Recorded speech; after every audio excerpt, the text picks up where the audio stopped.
What's going on, you fat cock motherfuckers? Welcome to the Crocs and Hot Pockets podcast. My name is Knackers, and today is Sunday, November 1st, 2020, and this is episode number 133.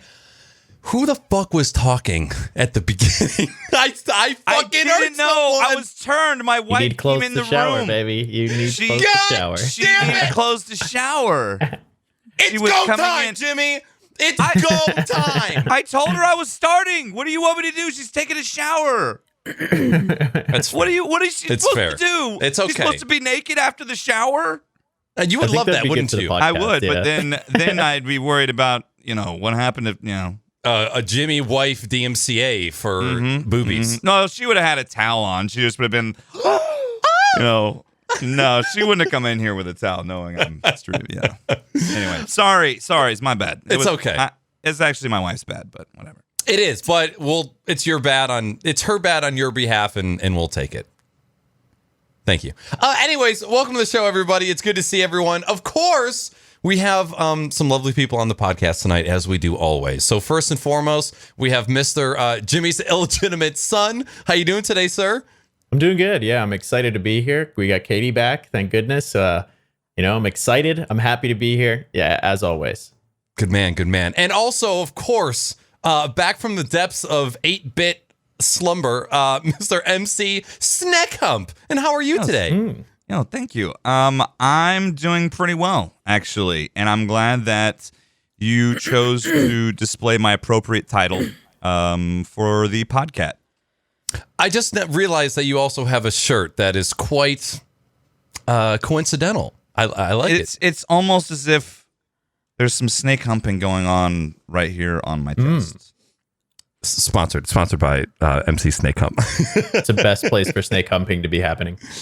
And fresh out of a Cadillac Escalade, hotboxing with Snoop Dogg himself, we have 420 Blaze It, hot off the press. What's going on, Katie? Good. I'm glad I can announce my rebrand here tonight. So you can catch me at 420 Blaze It with Snoop Dogg every day on my stream. Speaking of Snoop Dogg, have you guys ever seen how much weed that man can smoke? Do you build a tolerance to it? Oh, absolutely. Probably, oh, yeah. Yep.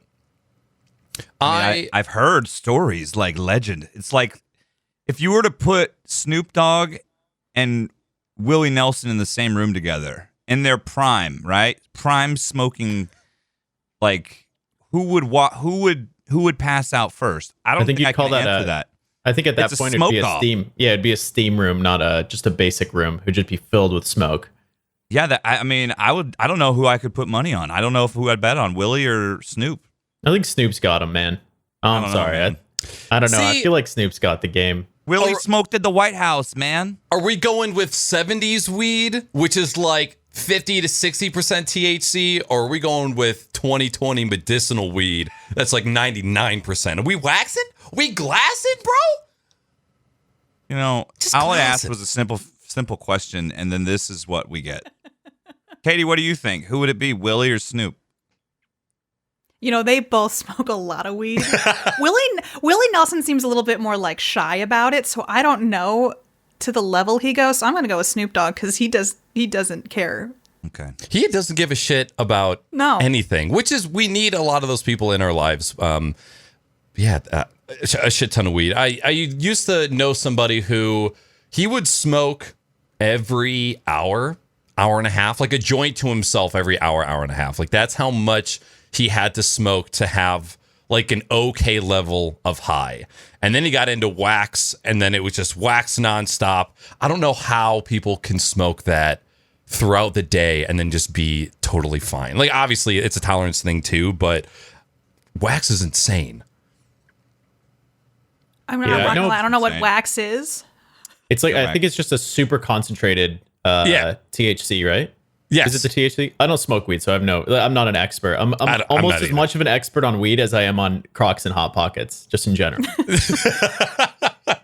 Here on Crocs and Hot Pockets, we don't smoke weed, we don't eat Hot Pockets, we don't eat meat Hot Pockets, and we also don't wear Crocs. No. Although I'm absolutely going to be buying a new pair of Crocs for this upcoming summer, but that's a story for another day. Katie, have you, between the last time that you were on the podcast and today, have you had a Hot Pocket? No, I don't think I ever go, oh man, I really, you know what I need to get today? A Hot Pocket. No one ever really does. Honestly, Right. that's not. I mean, if anyone says that, then they're a liar. Unless if they're under the age of, or they're over the age of 13, 14, they're a liar. Just You know. in the cusp Is of it- adulthood. It's just like, Yeah, you if can't be they're trusted. If they're over that age and they say that, it's just a dirty lie. I feel like enough people in the world were starving, and Hot Pockets was one of the only options. It was like steel cut oats or Hot Pockets. It's like, okay, one of these tastes good when I'm on the cusp of dying. And apparently that's where Crocs and Hot Pockets, or just Hot Pockets, got their start. Crocs. Are chicken bakes considered a hot pocket? Like, you know, the Costco chicken bakes? Is that no, like the because adult those are version? amazing. No, Really? no. Yeah, It's not the it's same even real. thing. It's not. Not the same. Breaded outside with stuffed with meat. And it's more of a sauce. calzone. The chicken Yeah. bakes are more of a calzone, okay. I'd I say. need to Google calzone. But Calzone. why do you have to Google calzone? I don't know what it is. No, that's like a taco that's like all smushed. It's not a No, chicken bake. it's No, not. it's shaped like this. Yeah, it is. It's like a taco It's like shape. it's an Italian. It's like a pizza, but instead of like it being open, they like fold the crust over on itself and they like fill it with stuff. Yes. Yeah, but a chicken bake is like a tubular thing. It's like cylindrical, right? You are I guess. the dumbest smart guy I've ever met. Yeah, that's pretty accurate, Jimmy. Yeah. I'm not gonna lie. That's pretty. You really that's pretty are accurate. I catch You myself find sometimes. new ways to outdo yourself every podcast. It's I true. love it. It's the only way that this podcast actually transcends, into the ether. The thought process gets dumber and dumber every single podcast. 420 Blaze It. We've had an earlier version of you on the podcast before. You weren't exactly 420 Blaze It. The rebrand hadn't quite happened. Not yet. Right. So if 420 Blaze It was to have like an on-brand marijuana, what do you think that you would call it? Oh, Oh, I know what I'd call it for you. for me, okay. I kind of want to hear it All right, Shark Attack. so I can maybe Shark Attack. Ooh, Yeah, that'd be your brand. Because you smoke and Hey, then give bleed. me 25 G's of that Shark Attack. Yeah, that's the top shelf shit. Yeah. I don't care. It ain't my money. You know. Perfect. I mean, I mean, if there's people running the business, I feel like I would do really poorly at selling weed. Here's some I don't weed, know. maybe. Maybe you want this? Might be I'm oregano. not. Could be weed. You- Just gonna have to try it. Could be The that 50-50 shot. Could be that gas station K2 that kids were smoking back in like 2008, 2009. You guys remember that shit? Yeah. Oh yeah. No. No, I don't. Oh I my remember. God. Okay. No, that was actually going on before that because the only reason I know about that because I was still in the military. It's and 2005, 2006. Yeah, it was something that they were telling soldiers do not do, and there were people doing it anyway. So yeah, I remember that. Yeah, it was basically like smoking potpourri, and it was people were Whoa, getting all Edward messed Snowden. up on it. Let's chill out, man. You're throwing You the know? military under the bus right now. You might get a telling careful, man. I'm not spilling any secrets, man. We got, This is there's some common knowledge. secrets going on, dude. We Do you got guys Snowden in remember the house what the tonight. code word for K2 was? No. Spice. Oh yeah, spice. Oh. Yeah, spice. So here, Yeah, want some Oh. spice? yeah. Yeah, I know. Like what are we in some Star kids in high- Wars? Yeah. Here's some the kids in high here's the school were doing that definition shit. for 420 Blaze It and Jimmy's illegitimate son. K2 is a kind of synthetic cannabinoid that is also known as spice. According to the National Institute on Drug Abuse, K2 and other synthetic cannabinoids are man-made chemicals that can alter a person's mental state. These chemicals are usually sprayed onto some kind of plant material, which gives them a more natural appearance and enables the consumption of the substance through smoking. K2 is also in liquid form, so it can be vaporized and inhaled through that method. Can I ask you a question? No. Yeah. Well, what were to happen if you smoke it too much? But if you smoke the K2 too much, what happens? I would assume that if you were to smoke too much, you would find yourself in another dimension. Hey guys, let me for a stop small you right amount there. of time. Yes. I think what we're doing right now is incredibly offensive. To the Thwythith? Yeah, to the spice smoke good. Yes. Fine, we'll move on from it. Like, I remember when K2 like first hit our high school, and I kind of went to like a rich kid high school, so most of the kids skipped over weird flex, marijuana. but okay. Yeah, weird flex. Dude. Kind of cringe, not gonna lie. I but said it's I I okay. kind of went to a rich kids high school. I don't know about I you wasn't guys, poor, guys. but you Kind of a big know. deal. Anyway, go ahead. I was Yeah, go closer ahead, to 8 carry on. Mile than any other mile road. Okay, leave me alone. A lot of kids just went right to cocaine. It was like cocaine and alcohol. Weed wasn't really large as far as I knew. But hey, whatever floats your boat. Yeah, apparently. Yeah. I missed all of this. Like, growing up, this was just, like, not on my radar. I was actually homeschooled from the 5th grade through high school. Yeah. So, like, I literally am like, what's K2? And didn't know that it was, like, a weird synthetic potpourri people were smoking and that was a thing. Yeah. Wow, 5th grade all the way through high school. So you graduated homeschooling? Wow. Hey, Yeah, Hey, it remember was the through- last podcast Katie was on? She told us this. I did? See, I don't Wait, even I Thank don't- you. I don't Thank God remember you that. said I that, was 420 homeschooled, Blaze. and I don't remember. I had to let you know. I had to let you know. Yeah, It's true. I did. I listened went to through an our guests. accredited.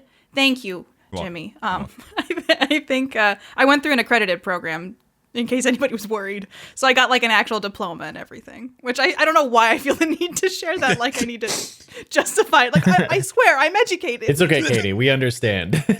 Got to defend the hierarchy of this new brand, this rebrand. You have to let people know. I think I've had an alt on Siege that literally had that exact same name. Like I'm not even kidding. I'm pretty sure I had XX420 something on Blaze Siege. I Yeah, thought that you is- were going to say it was Jimmy's illegitimate son. No. That, Because that's a that would known be thing. weird and also kind of cool, but, you know. I had X's on the edge. You know what I mean? Like on the end of Got the yeah. It's classy. I think it just elevates.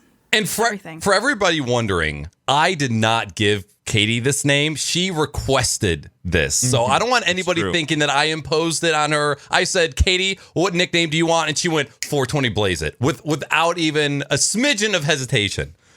I don't know why, but this is who I am now. So Yeah. Inner He's a meme homeschool lord. kid just trying to break out. I know nothing about drugs. It's always the ones you don't suspect. Yeah. Katie, please, for anybody here that doesn't know you, if you would do a quick like reintroduction of yourself, what kind of content you put out, what do you love, where we can find you online, stuff like that. If you don't find me by 420 Blaze It, my name is Katie Peters Plays. I play a lot of sci-fi and horror content. We just wrapped up Spooktober, where I literally did only horror games all month. And I'm kind of sad it's over, so I'll probably keep doing it, which I do anyway. But yeah, I have a podcast where I talk about movies that I should have seen that I haven't seen. And yeah. Fantastic strategy for a podcast, by the way. Like, It just became such a joke with everybody. Like, you haven't seen this super popular movie that we all have. And I'm like, nope, I watched Buffalo Soldiers with Joaquin Phoenix growing up, but not like Forrest Gump and like Wow. the hits, I guess. So now I literally have a huge list that I need to work through. I don't think the podcast will ever end. yeah, I think in the same way that streamers will most likely never run out of games, you will never run out of content for that.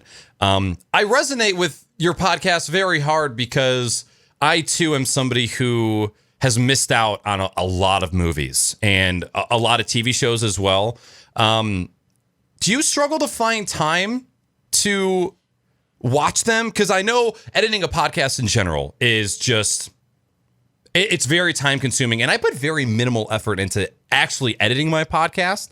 And from what you were saying before the podcast, you actually go through and cut things out and kind of assist the flow, which is great. But as a content creator, do you struggle to find time to watch movies in general, or now because you have a purpose, is it a little bit easier for you? I guess How many questions did you just ask? No, I understood. I think my brain broke because I work full time. I stream, I would say like part time, and then I do collaborations like another 10 hours a week. and then I somehow try to eat and exercise and spend time with my husband. And so doing the podcast kind of forces me to sit down and watch a movie, which is kind of nice. I have a purpose for it now, that's depressing that I need a purpose to sit down and relax. That's a perfect way to explain it because I don't have a purpose, I can't spend time watching movies or TV shows. Yeah. It's really tough. difficult. So I definitely feel like it's given me like an opportunity to watch things that I wouldn't sit down and watch Forrest Gump if I didn't do the podcast. Right. Like at this point, I'm like, that ship has sailed. I never saw it. I guess I'll never watch it. But now that I'm doing this and it's kind of a fun, exciting thing to, I guess, finally watch these movies and then tell people what I think. To see for the first time that you have. I think it was a good one to like start off the podcast with. There's been a lot of duds since. Oh then. yeah. So that was going to be my next question. Was I know that you have a mild dislike for the Coen brothers. What has there been a movie yet that you did not have high expectations going into, but ended up loving? Ooh. I think everything's been kind of mediocre so far. I think there's been a lot that I've actually walked away hating, which I did not expect. Like what? I don't know if I'm going to make enemies. The original Dune was really bad. Oh, I've never seen it. That movie is terrible, like special. I mean, the book and everything everyone loves, but that movie, no, don't feel bad about that. It's just confusing if you have not read the book. And so I'm excited about the new one coming out because I'm going to see if that changes anything. But I hated the original Poltergeist with a passion. I also did. Yeah, it was awful. So I grew up very religious, and we had demon and ghost stories kind of shoved down our throat. Like if there were people who questioned the truth or people that were in the truth and then left, and like the things that they would experience. So Paranormal Activity movies legitimately creep me the fuck out because I've heard so many stories growing up, and people like family members, like my grandmother has had influential people as well, right? Teaching you that those things are real. Very influential. Yeah. So anything that deals with demons and like angels and things tied in with religion scare the shit out of me. I do not vibe with those type of movies whatsoever. And there are still parts of the very first Paranormal Activity that I will think about, and it creeps me the fuck out because I feel I'm not an atheist. I just don't believe in organized religion. I sort of kind of believe in demons. Just from the things that I've heard, from the people that I've heard them from, and it is something that genuinely freaks me the fuck out. So you're a scared little bitch. Okay. Yeah. Wow. That's basically it. Wow. Okay. Interesting. We didn't know you were a pussy, knackers. Wow. Interesting. You're welcome. Interesting. Oh, demons.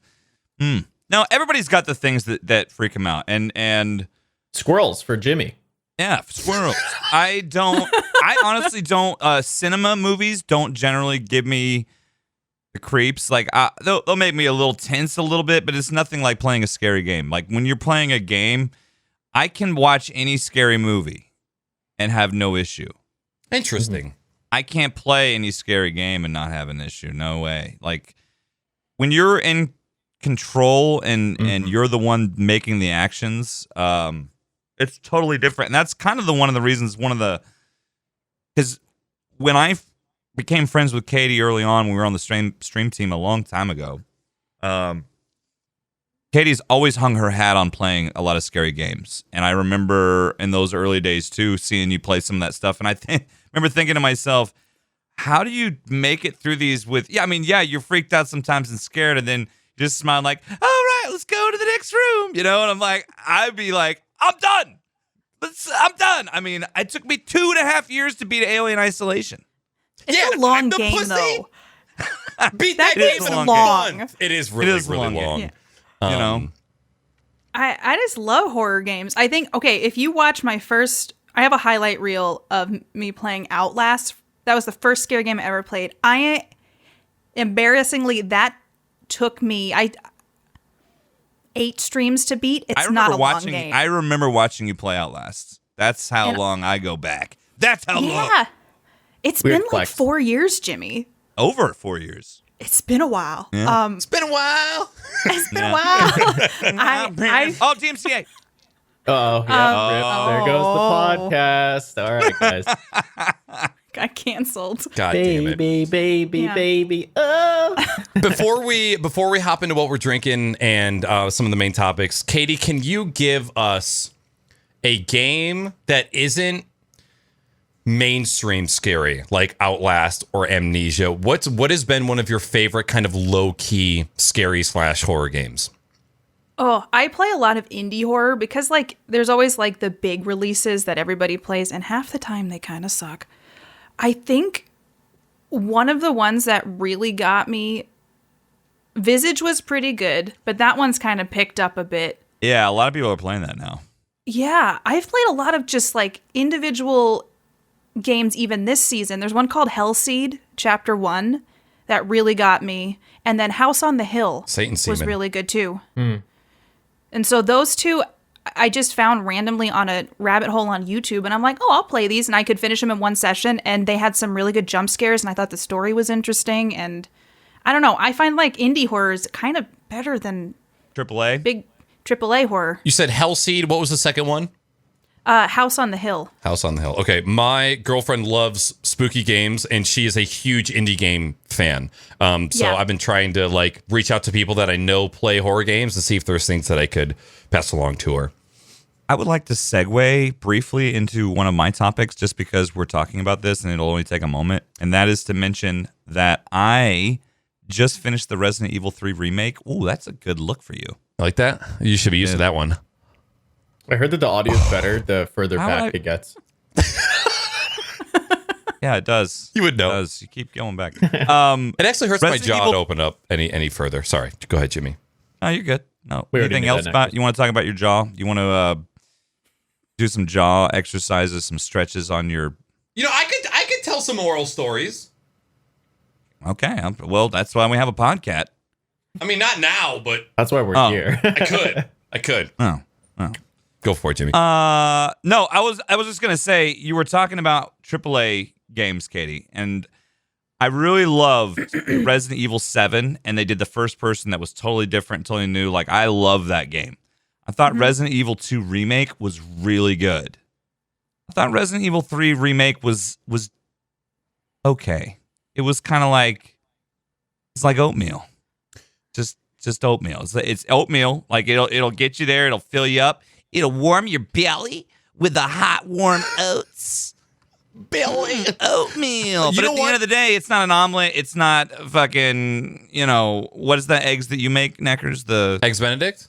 Yeah. Yeah. It's not that. It does, Right? like, Just oatmeal. look-wise, what a remake. They did a Looks really good The job. Resident Evil 3 remake looks incredible, but the game itself, I don't think it was.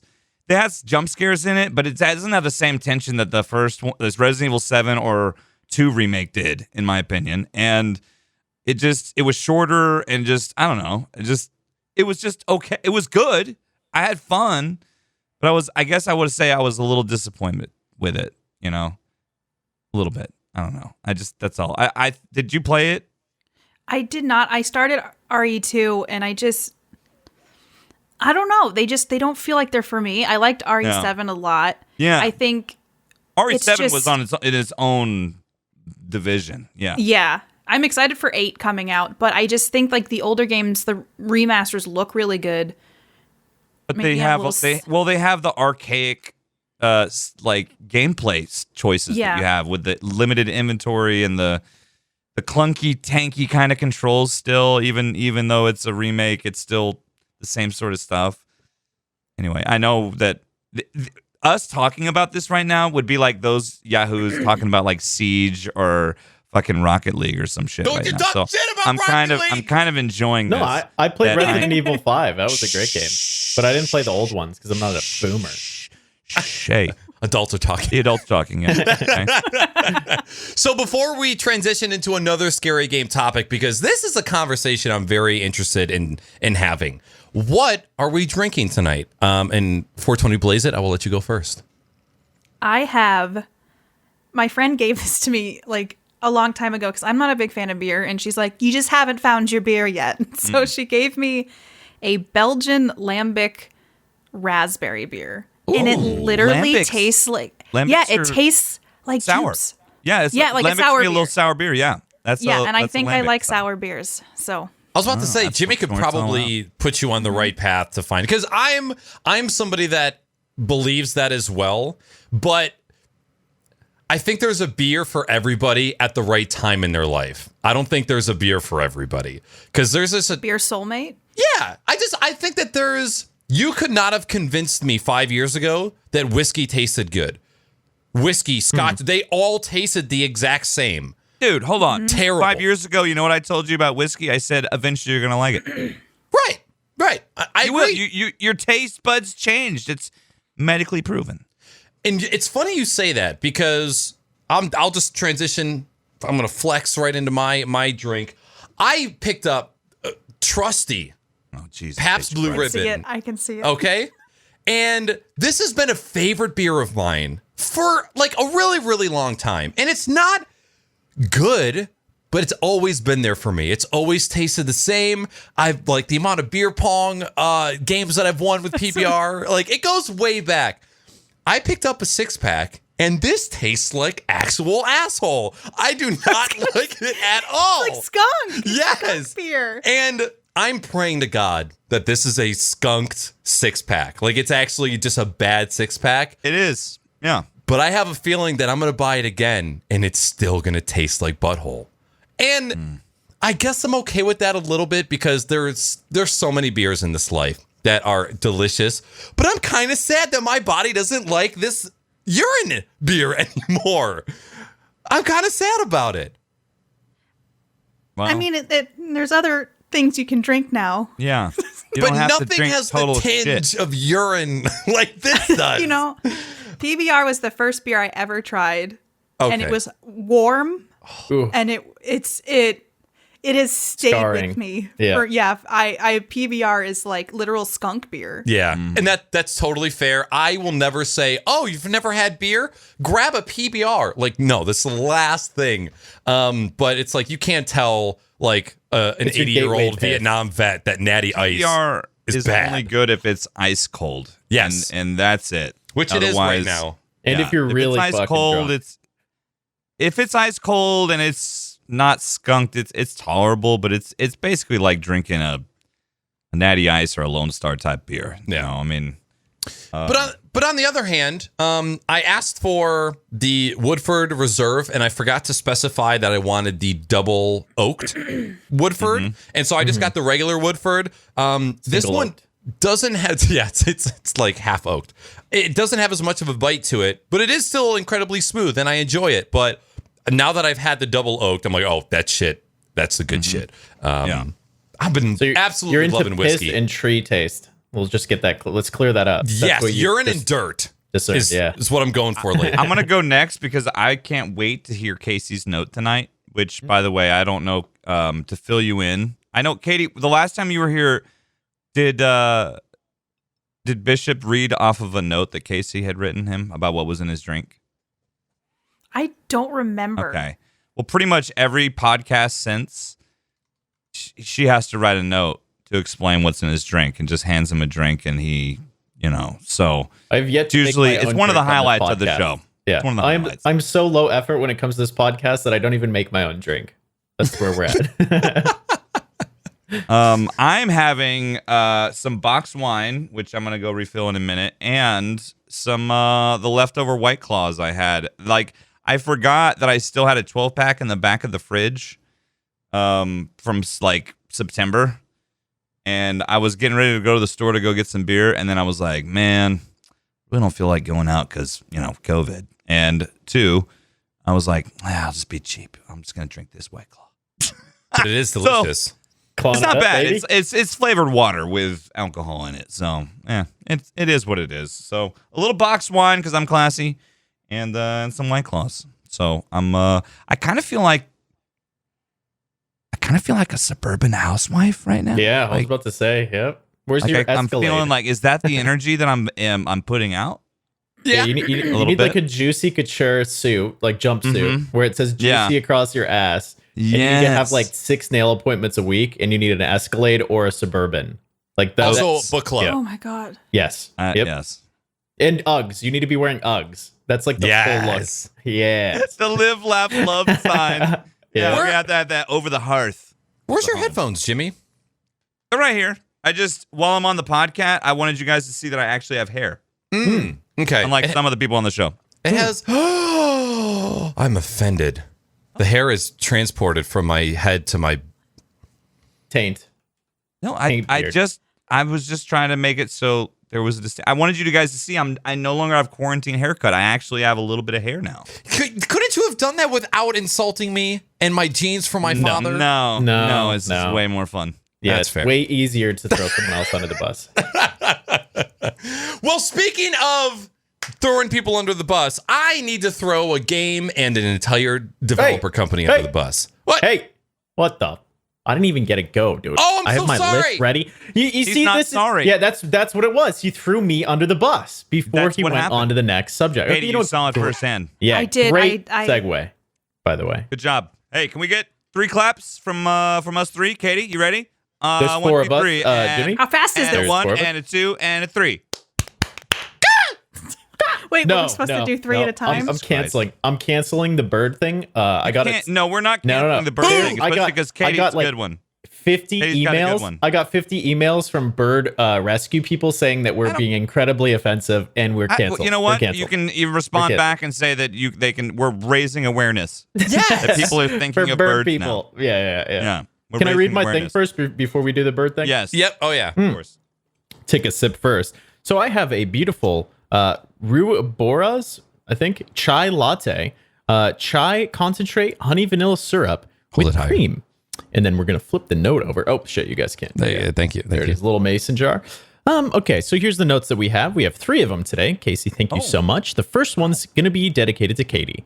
Katie is is as pretty as a Disney princess. Knackers is the best and silliest ass smoocher around. Kind of a dig, not going to lie. And Jimmy is a certified good boy badass. Oh. You got I like that it. poop taste in your You mouth, got little ass Disney kisser, ass princess, good boy badass, ass smoocher. ass smoocher. That is about as good as it gets. You get those poop hairs in your teeth. My Knackers. premier ass sucking has nothing to do with the rest of my life. I feel like there's at least one other characteristic that could have been highlighted. Oh, wait, hold on. Nope. There's nope. Nope. That just was that. just a stain. That was a stain. Yeah, that Came was a off the drink. stain. Yeah. Son of a bitch. You know, it did say premier ass smooching, right? Yeah, let me check here. I might have added that in. No, there's no premiere. It just says Knackers is the best and silliest ass smoocher. So and he's silliest. the best. So at it. you're sillier than everyone else that does it. I mean, that's got to count You're for the something. silliest ass smoocher You're the there is, but silliest. you're good at it. Yeah. Mm-hmm. You're like You the are. clown of the professional scene for ass smooching. God damn it. I mean, I accept the title, but resentfully. Just go ahead and take that title and shove it right up your anus. I'll be right back. And then, yeah, you do it. Okay. Go ahead. Phasmaphobia. Have you, either of you played it already? Yes. Okay. I raised my hand. Yeah. Okay. First and foremost, rate the game out of 10. 420 Blaze it. You go Oh, first. look at the little Jimmy move. Oh. Oh, Oh, he's my God. dancing in the Dancing. background? Oh. Dude, look at that those dad moves. Oh, he's got it going. Those are dead. he's Look those at are his still dead. going. mustache. It Oh, looks he's like Mario. It looks massive. Why did it look so big? The mustache got shadow. increased in size. Yeah. Wow. It was like triple the size it was when he was close up. Oh my! Like a trick of the eye. Oh. Oh, Katie, I have a good question for you. You see in Yes. between his 2 closet doors. Yes. Is that a mirror or is that a connector to the other bedroom? Okay, well, at first I thought it was. Okay, I'm guessing here. I thought it was like a thoroughway to another room. I think it's a mirror. You are correct. God damn Yeah. it. It's an illusion. See, Jimmy's taking up a lot of magic in his free time now that he's not coaching sporks. So now he's naturally. doing magic stuff. So that's actually an illusion thing. It's kind of like a sex kink for him. So he has like a little illusionary backdrop. You know what's funny is if he were happening to do the dirty in this room, there would only be about a quarter of the body in the reflection. So it's either nothing but like butt cheeks and pelvis, or You'd have to look over your shoulder so much to see. You have to angle yourself specifically so you can also see it. Otherwise, you'd look in the mirror and see ankles. yeah, you just Right. see feet tangling Yeah. together, which is fucking disgusting. Yes. But if you positioned yourself perpendicular, no, if you were parallel, then you would see like your entire length of your body.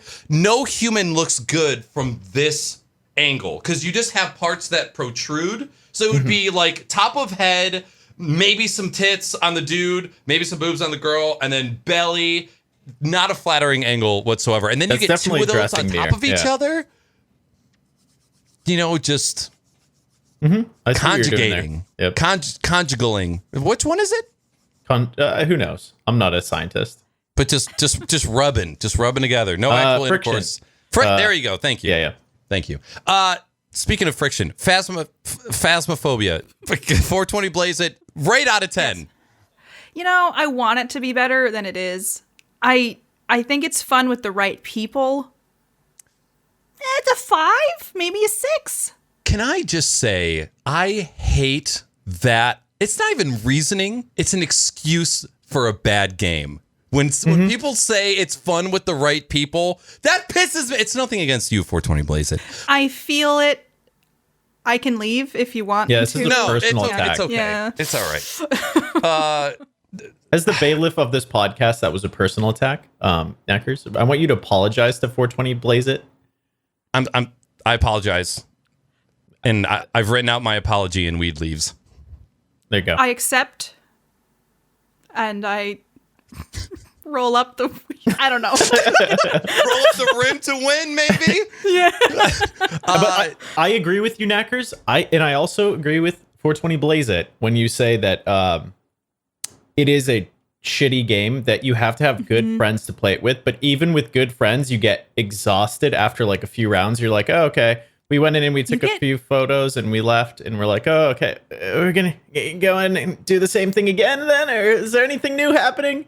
Yeah, it's There's a bad. fatigue with Phasmaphobia. Yeah. It sets in pretty quick. And Yep. it's when you're dead, you can't do anything. Yeah. And so then you see the glitchiness of the actual ghosts and they're just like moving across the floor. Yeah. Yeah, it's not a good game. Yeah.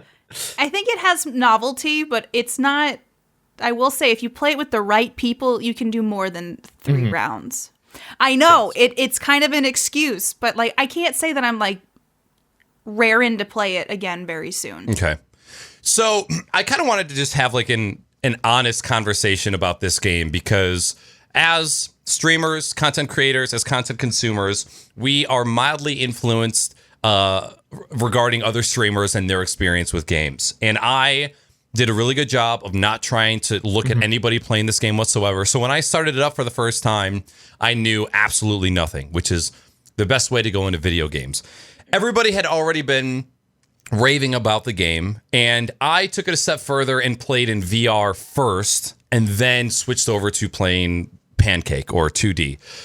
The game control-wise was actually way, way better in VR because you have a tool belt, and you can grab items off the shelf in the truck and then attach them to your belt. So instead of scrolling through the items with the keyboard, you just look down, grab the item that you want, and pull it out. Placing the camera was just a matter of twisting your wrist and setting it on a shelf instead of having to hold left click to rotate. There are things about this game that go way past it being early access and broken. There are just stupid, fundamental decisions. And I'm going to lower myself down back to a 3. You mad, bro?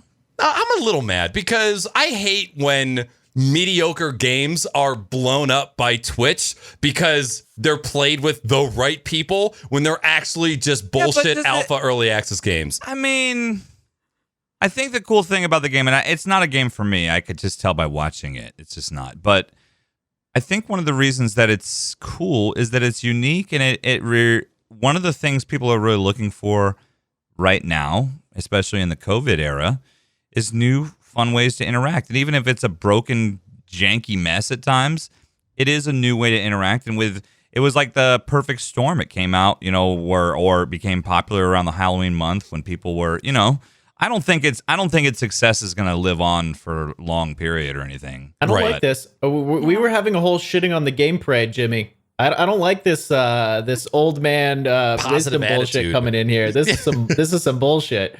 Fuck that game, it's garbage.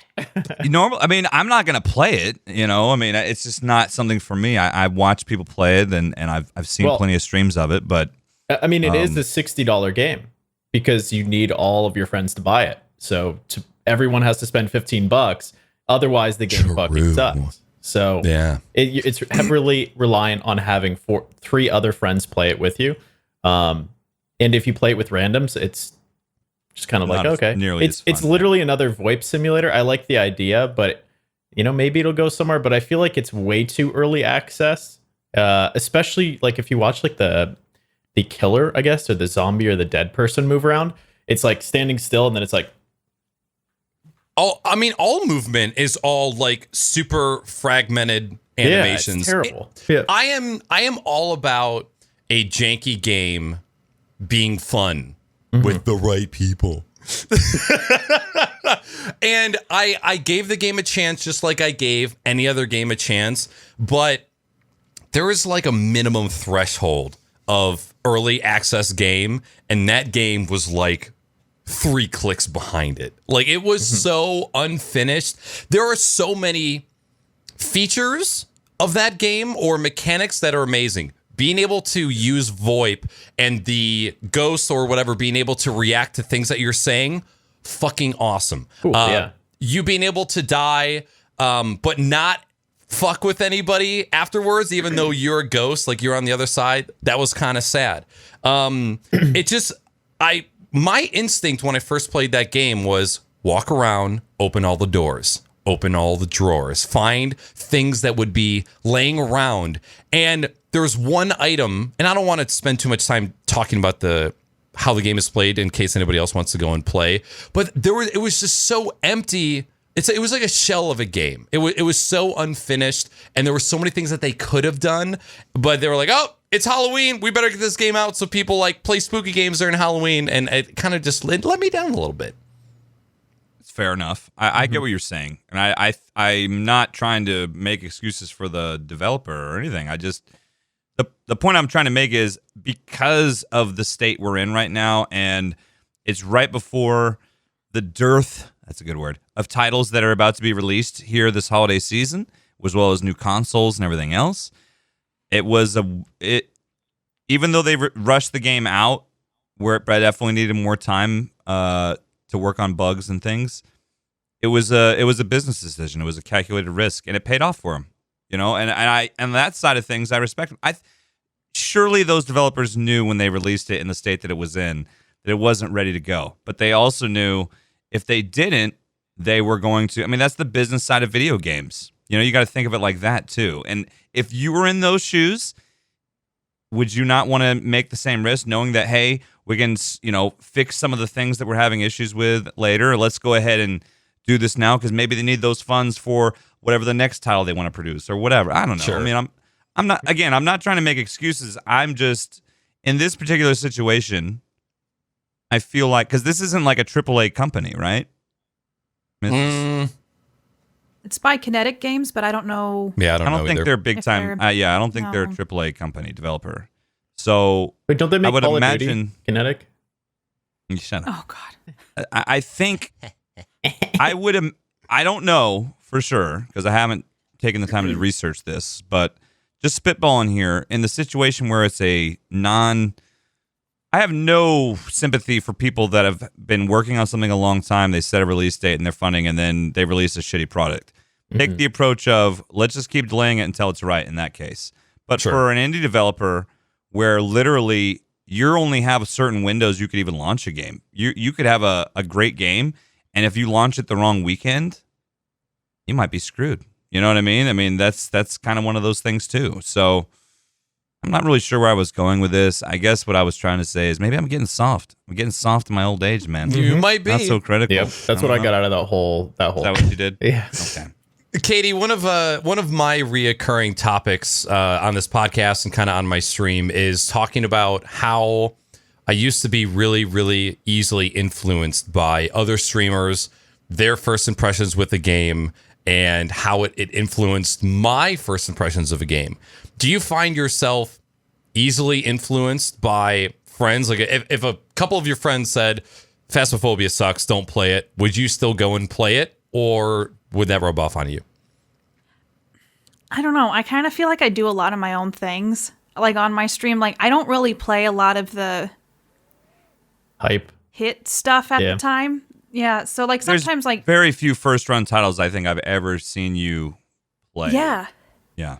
I played Little Hope on Friday because I don't know what it is about those games. I love them. I love It's like Choose Your Own Adventure. Oh God, I love them so much. Is that the Little Nightmares sequel? No. No, it's the Man of Medan, Dawn, Dark Pictures Anthology or whatever it's called. Yeah. Little Hope? Until Dawn. Little Hope, yeah, it just came out. It's like a horror game, like Will Poulter's in it. Other actors that It's I can't like think of their names. Until Dawn type of like gameplay. Yeah. Until Dawn was... I'm not a fan of those... of the mechanics of those types of games, the controlled movement, quick time events and all that. Yeah. I don't mind quick time events, but like Resident Evil, where it's a fixed camera, you walk into a room and you can just walk, you can't change the camera angle. You go into another room and it's a different fixed angle, very slow paced. Oh, that was the other thing that killed me about Phasmaphobia is the pace of walking just absolutely killed me. Yeah. I'm used to being in a rocket car, man, and going everywhere fast, and then this fucking game slows me down. Okay. I can't believe I didn't hear anything about this game at all. Yeah. I forgot what the question was, but it... Oh, about if I, like, influenced by other people. Yeah. I feel like occasionally I'll play... Like, I played Among Us. I didn't love it, but I was like, yeah, it was fun for a couple streams, but... I honestly, like, I think back on what I've done on Twitch, and I kind of go, oh, this is, like, a weird thing. I kind of want to play that. I've never really been super... on top of the trends, just mostly like, hey, that looks fun. And since I play a lot of horror, a lot of times I'm playing games people have never heard of, but they're fun. Sometimes they suck, but sometimes they're really fun. do the good ones outweigh the bad ones? Sometimes the bad ones are just as good as the good ones because I played this is not horror related. I started playing some FMVs. Just on a whim, I found one that was a horror one, and I was like, oh God, this is going to be perfect. It was so bad that it was so good. Like, just, I've never laughed that hard. My community was so into it. What did you play? It was called The Bunker. Okay, I hadn't heard that one. What is The FMV? acting was, Full motion video. Oh, okay, gotcha. Oh. The old, like- it was like a early 90s thing when... and it started in the early 90s. It was a trend of games where it was the gameplay was a bunch of pre-recorded video and then you make choices, like Night basically. Trap. Night Trap. Yes. Yeah, Or okay. Sewer Shark. They had a bunch on Sega CD and in the arcades in the early 90s. And then they've made some recent really good FMVs. Did you played what was the woman in prison? Or no. God, what was about? Is it called About Her or Orange is the New Black? I've heard it. Orange is the New Black. No. I know what you're talking about. Like, she's being interviewed, right? Yeah. Did you play that one? I didn't. I've heard her story. Yes. Yeah, I need to play that one. I have a list of them because it's become a thing now where, like, I need to play more FMVs because sometimes they're just so bad. The acting's over the top. You would like Her Story. I'm telling you, this is going into Knacker's question here. I'm influencing you right now. You like the FMV. You would like Her Story. It would actually, that would be something that would work well for your community, I think. Okay. Yeah. I'll put that one on the list. And so I guess that a caveat to what I'm saying is I take recommendations from people that I trust, and it's very few people on the platform I will actually listen to. And Jimmy. So my recommendation went right in the. Right into the bin. trash. No, I'm just kidding. Right over the Writing it down. Okay. Katie, Don't forget. Do you game off stream? You know, I actually don't very much. Occasionally, I'll play Call of Duty 3 multiplayer by myself. Wait a minute. What? I used to play zombies all the time. And so sometimes it's just fun to, like, play that. But I Interesting. don't do it very much. Okay. I started playing Spiritfarer because I heard it was good. But I don't really have time to play games off stream, sadly. Sure. And I think in some ways, streaming it's not as fun as it used to be. It's not as relaxing for me. Okay. Does your man do any type of gaming? Yes, a lot. Okay. Yeah. He loves video games. And so I actually bought him the Switch for Christmas one year, and he's been playing like Donkey Kong, like all the old games, and he just beat Donkey Kong, Diddy's Conquest. Is that what it's called? Yeah. Yeah, so he's been working through those, and Okay. he plays a ton of indie games on that. And he loves Mass Effect and all that, so like we play very different games. Yeah. But like we both have a love for video games. I'm just so used to playing them on stream now that it feels weird playing anything off stream. Yes, absolutely. Yep. That is one of the things that I heard going into streaming. Like, oh yeah, no, it's going to change video games for you. And I was like, that'll never happen to me. I won't. My outlook on video games won't ever change. Oh boy, did they change. And it's an unfortunate of streaming. There's so many other rewarding aspects of streaming, but that is one thing that I don't know about you, but I hit like a massive never game off stream wall, kind of like midway through my streaming career. And now it's a little bit better to where I can game off stream no problem. But there was a time where it was really, really difficult to play anything off stream. Yeah. There's a time I didn't play at all. Like anything. It was everything I gamed was on stream.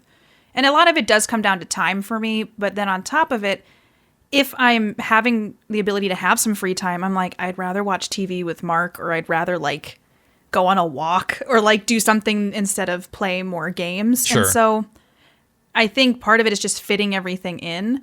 But I literally, if I play a game off stream, it has to really keep my attention. Otherwise, I'm like, and then I kind of wander off and do something else. Okay. By the way, is there any chance that we could get a wink here on the Crocs and Hot Pockets podcast? Oh my God. You know that. I mean, I'm assuming this because you know I can't. Yes. Right? Yes. God damn it. Okay, fine. I see. It's impossible. I can't wink. It's just not a thing I am capable. See, look, Jimmy can do it just like easy peasy. Yeah. That's because Jimmy's Bishop used can to do taking one load in that one side of the face. Bishop, God. same thing. That's the truth. I just can't. I that- can't wink. It's impossible. That video, I probably rewatched that video on Twitter like a couple times through. Because I'm like, okay, there's no way she can't to this extent. But no, it is there. It's possible. It's real. It's just like no eye. Like, how do you do a sexy wink? Like, it's not possible. I think it's your mouth. it's not- You're like stretching your face out with your mouth. Like, what if you don't open your, like, keep your mouth closed and then wink? Someone suggested me to not open my mouth. It's just as bad. It's like Really? trying to sneeze without. It's just like not possible. Yeah, I mean, you're just winking with both eyes at the same time. You're putting in twice the effort. Yeah, it's just Double. really hard for me to wink for some reason. That's fair. I'll work on it, and maybe Report when I'm back. Yeah, 82, the third I'll podcast. finally. Yeah. And the only reason I realize it is because I always seem to notice when people try and wink and blink both eyes. One of the most famous winking gifs out there, James Franco from Spider-Man, like the pie scene where he's eating pie, he winks and both of his eyes shut. And my mind went, okay, he either cannot wink without closing the other eye, but also the people that edited that footage, how did nobody go, he winked with both eyes. We gotta re-record. And nobody, they just left it. That was just it. Maybe it was the best take, and that's all that they had. That might have been it. This is true. That was actually CG. That's the best that they could do to bring his eye back open. Is there anybody in this world that thinks that those Spider-Man movies are good? The first one, obviously, revolutionary for superhero back in the day. But Spider-Man 2 and 3, do people think those are good movies? My kid does, but that's because he's a kid. Okay. Kids. Yeah, kids like it. Yeah. You watched your That's kid it. watch Spider-Man 2? He wanted to watch it. I'm going to say, he loves superheroes. What are you going to say? No? Yeah. Did he watch the No. first one? Did he see Kirsten Kirsten Dunst? Kirsten Dunst. No, I mean, Wait, that's yeah. a PG-13. Are you talking like through the shirt?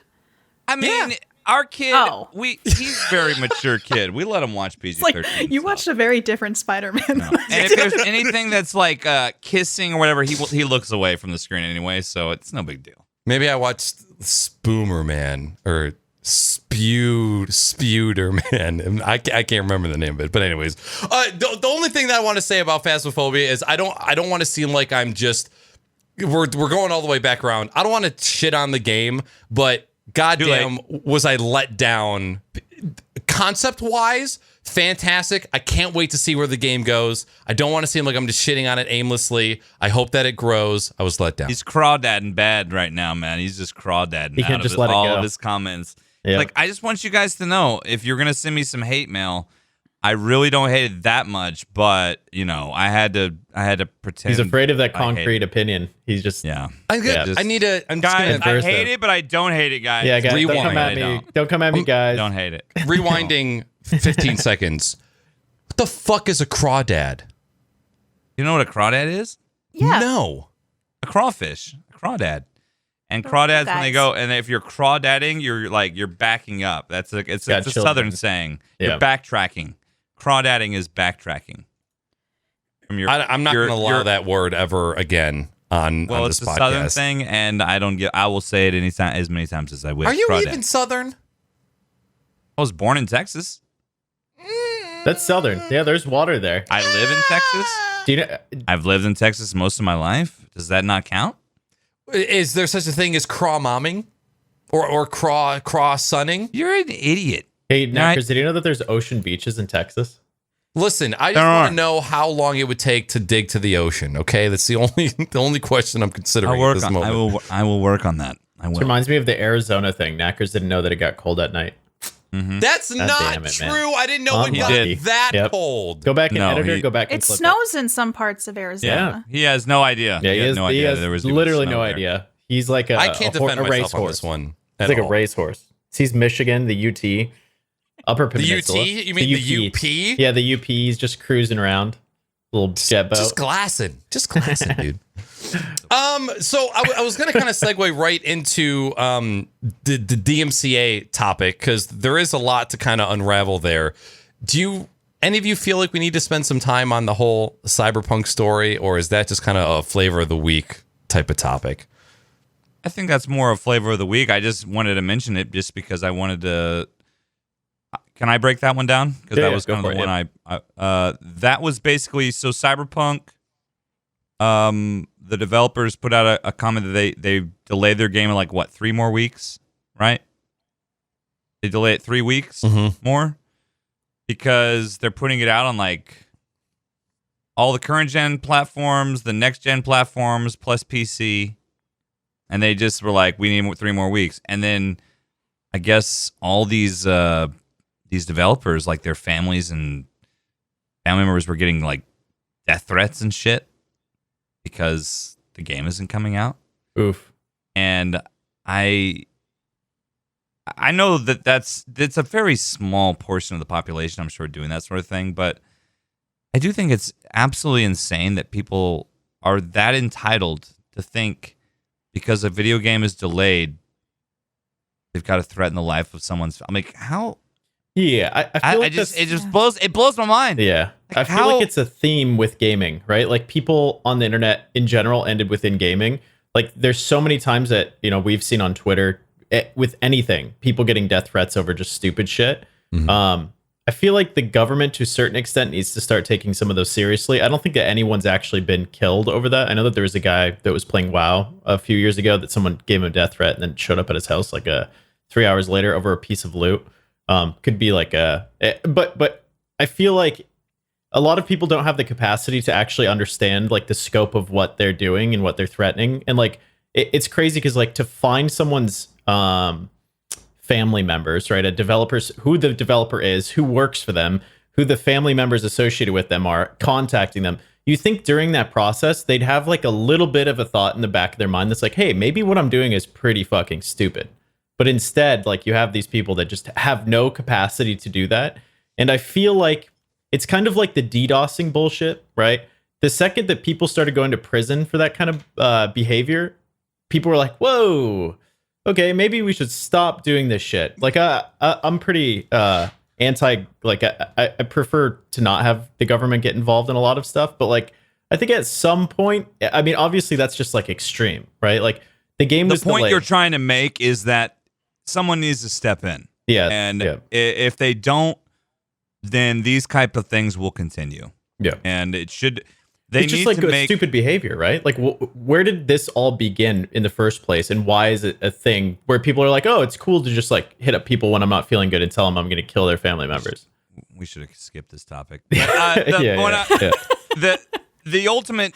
I want to say this because I don't want to. I think our time would be better spent on other topics. Yeah. The only reason why I even put it down is because I just wanted to vent and say, if you're that type of person, you're the reason why there's so many things wrong with the world. So if you're the type of person to go threaten someone else because you're so entitled that you can't get your, I doubt anyone ever listening to this podcast is that type of person. But it is, the unfortunate thing is, it's a very small portion of the population. But when you're loud and you do things like that, it gets a lot of attention, and that's part of the issue. Yeah. Sort of a mildly controversial hot take. Do you think that if people stopped tweeting that they were getting death threats, that there would maybe be less death threats? Because I feel the same way about when artists tweet out DM conversations of people being like, I'm going to pay you an exposure kind of things. It's just nonstop giving attention to those types of people. And in a way, being a shitty person on the internet is like being a jock in high school. It's something that people are now putting time into being. They're like, oh, I want to be that type of person because I enjoy that lifestyle. I enjoy being mean. Yeah, you're trying to correlate. So like a correlation to this would be like the swatting incidents that were happening, right? So like by publicizing swatting events, and by bringing them up, more of them were happening because more people wanted those things. Like they wanted to be known for those sort of events and those things happening, right? It was kind of like a clout chasing to a certain event or to a certain extent. Like the more that the more that people see it and the more that it's circulated, the more likely people are going to do that, right? Is that what you're kind of going at? So, I mean, sort of, kind of, because the topic needs to be brought to light, to a certain extent.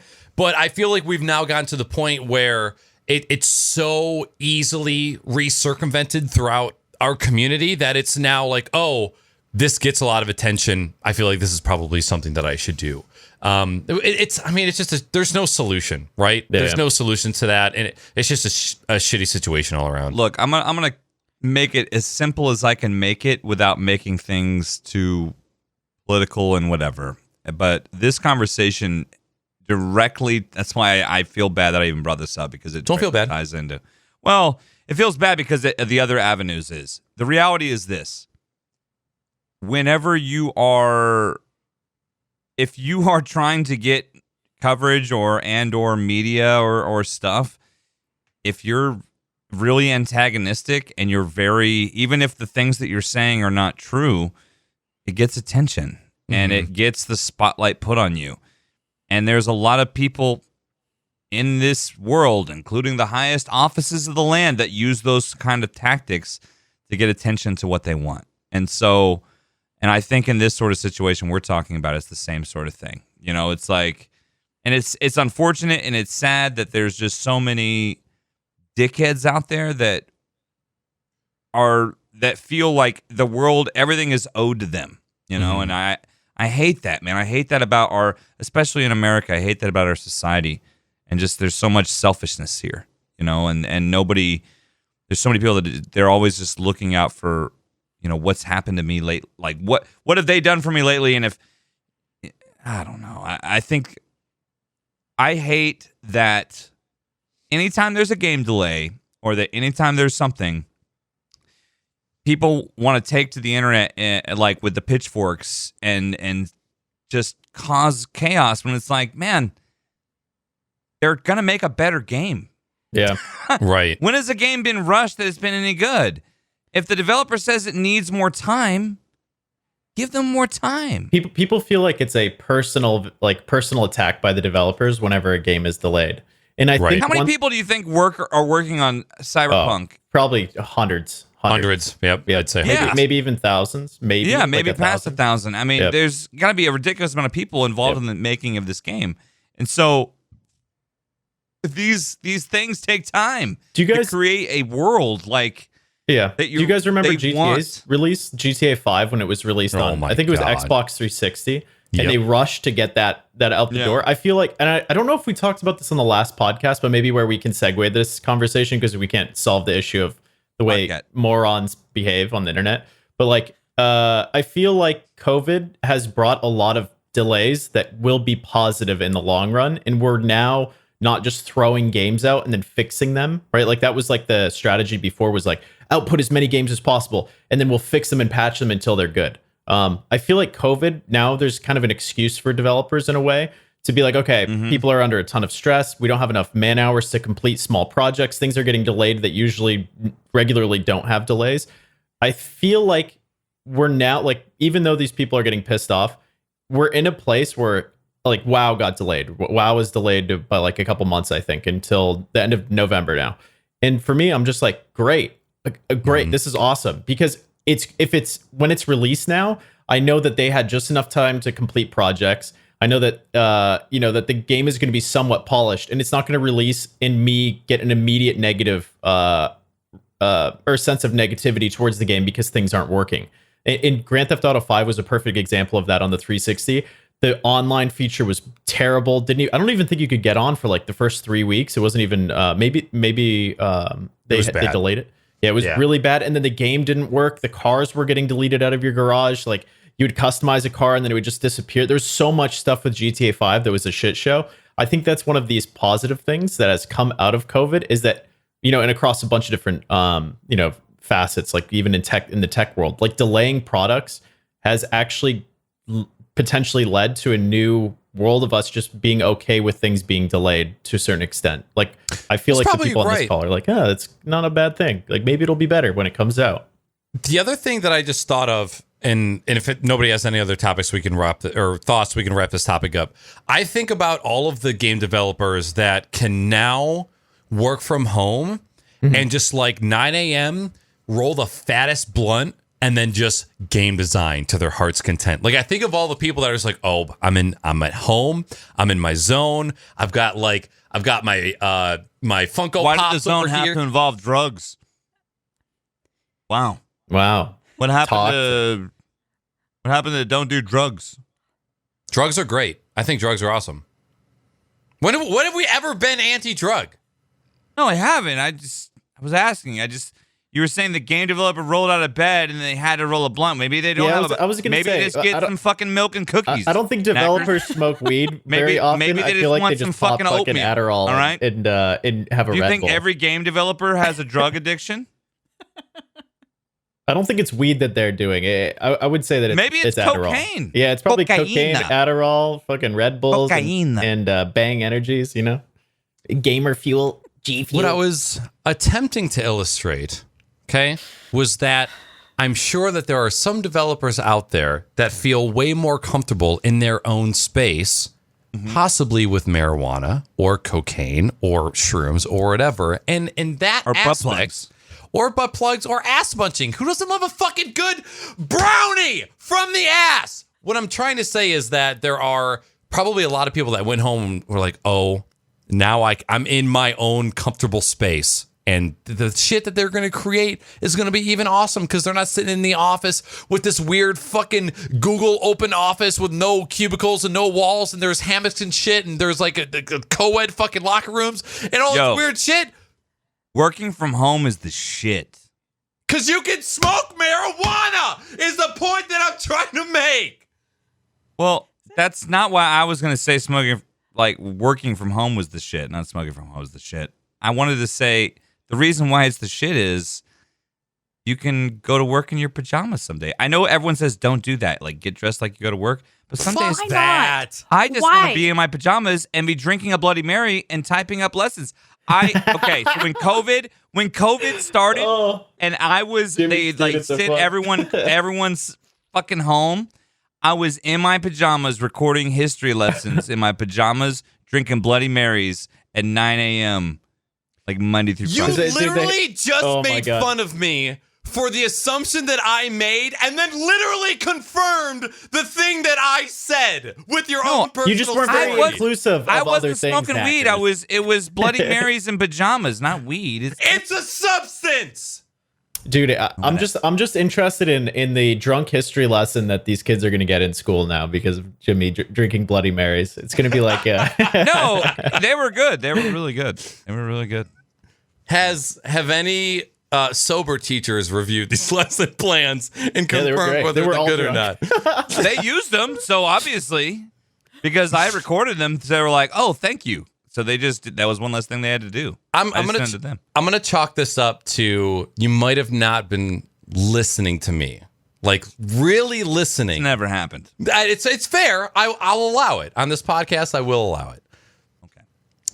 So I feel like Jimmy is just upset because you were not inclusive of the other drugs. You used marijuana as an example, and that was And really you didn't use alcohol. yeah. and you that know was- why? Because on a hurtful, physically hurtful level. It sounded like you had. Let me, man. I'm drinking piss. Leave me alone. Marijuana is way less harmful to the body than alcohol. So I tried True. I True, tried that's true. being inclusive of the Mary Jane because there's Fair enough. Okay, all right. Hey, Why Okay. not coffee though? That's a stimulant. it True, is that's a true. drug. Coffee is a drug. you know why? Caffeine. Because I have a current personal vendetta with caffeine. I I feel love coffee. I also Caffeine love in the coffee. face knackers. You gonna fucking fuck it up or what? I hate caffeine. I have. This is a very, very anecdotal, personal story. We're gonna be here for 30 minutes. Just letting you know, Katie. Okay, I'm buckling down. That's the point of a podcast. I went through a really long time of drinking a lot of coffee every day, and for the past like 6 months, I've gone through trying to figure out why I feel so shitty all the time. And turns out it was because I was a caffeine addict, and it was ruining my entire day. So I've removed caffeine from my everyday routine, and now I probably have coffee like 1 or 2 times a week. And anybody who drinks coffee every day, and if you are somebody who drinks caffeine a lot and you also say, man, I feel like shit often, I would encourage you to remove caffeine from your life and see It's what all happens. about moderation, dude. 1 to 2 cups a day is not a problem. But if you go beyond that a lot, that's where it becomes an issue. Do you struggle if you don't have coffee? No.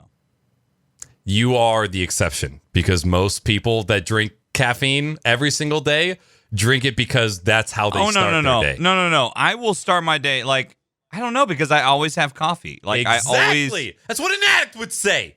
dude. Wait, but some It's people a ritual still, of it. Like it's like there's something not- special about It's it. not That's what about smokers say too.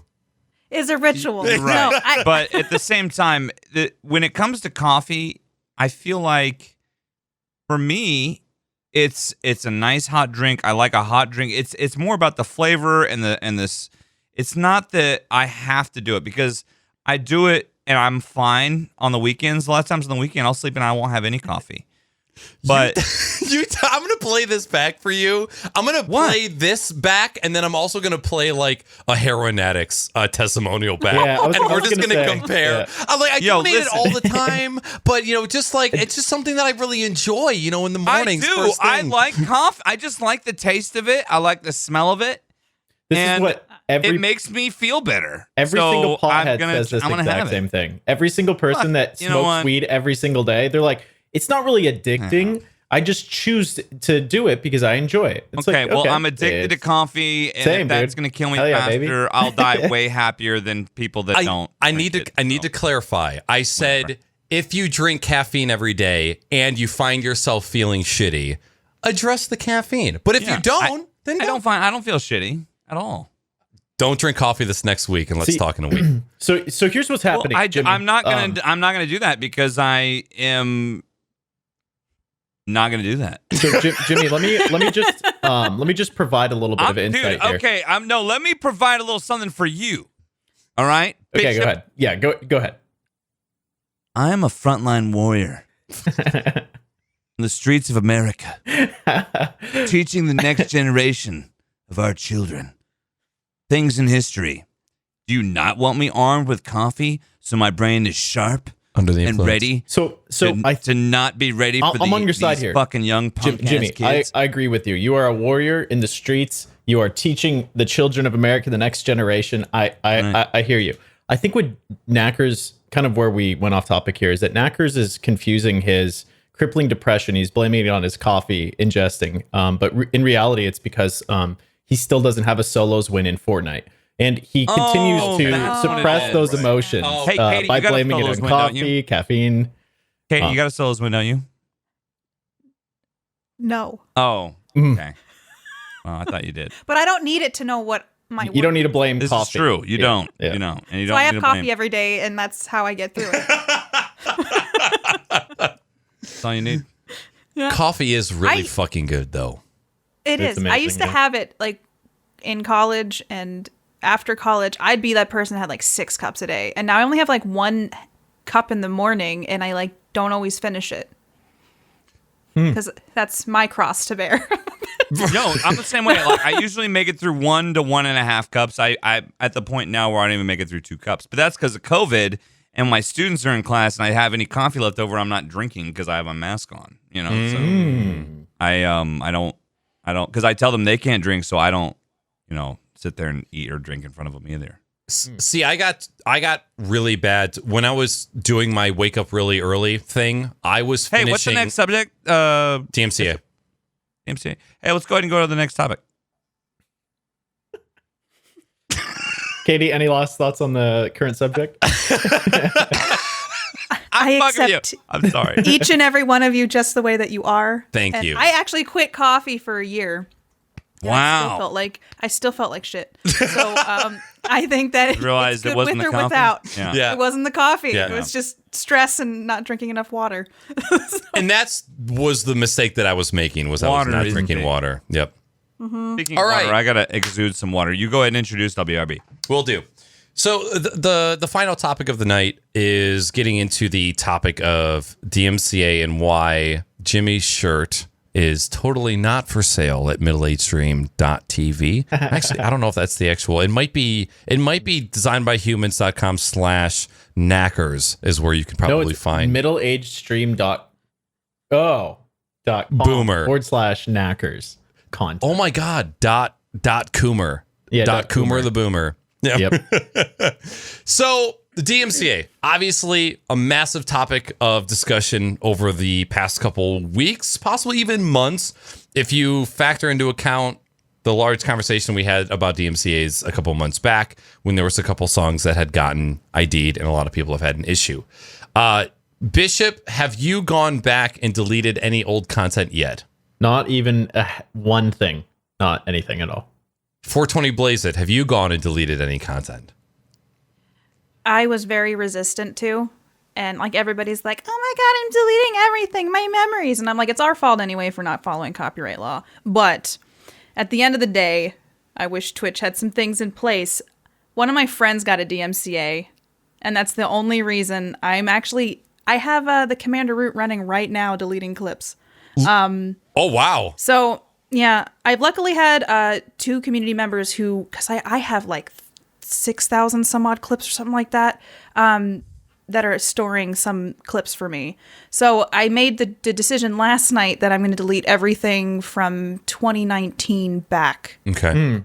I just don't. I worked too damn hard at this to just lose it over like playing a freaking Christina Aguilera song or something like that in 2016. Sure. So I kind of go, it does suck to remove the memories, but I mean, Twitch dropped the ball.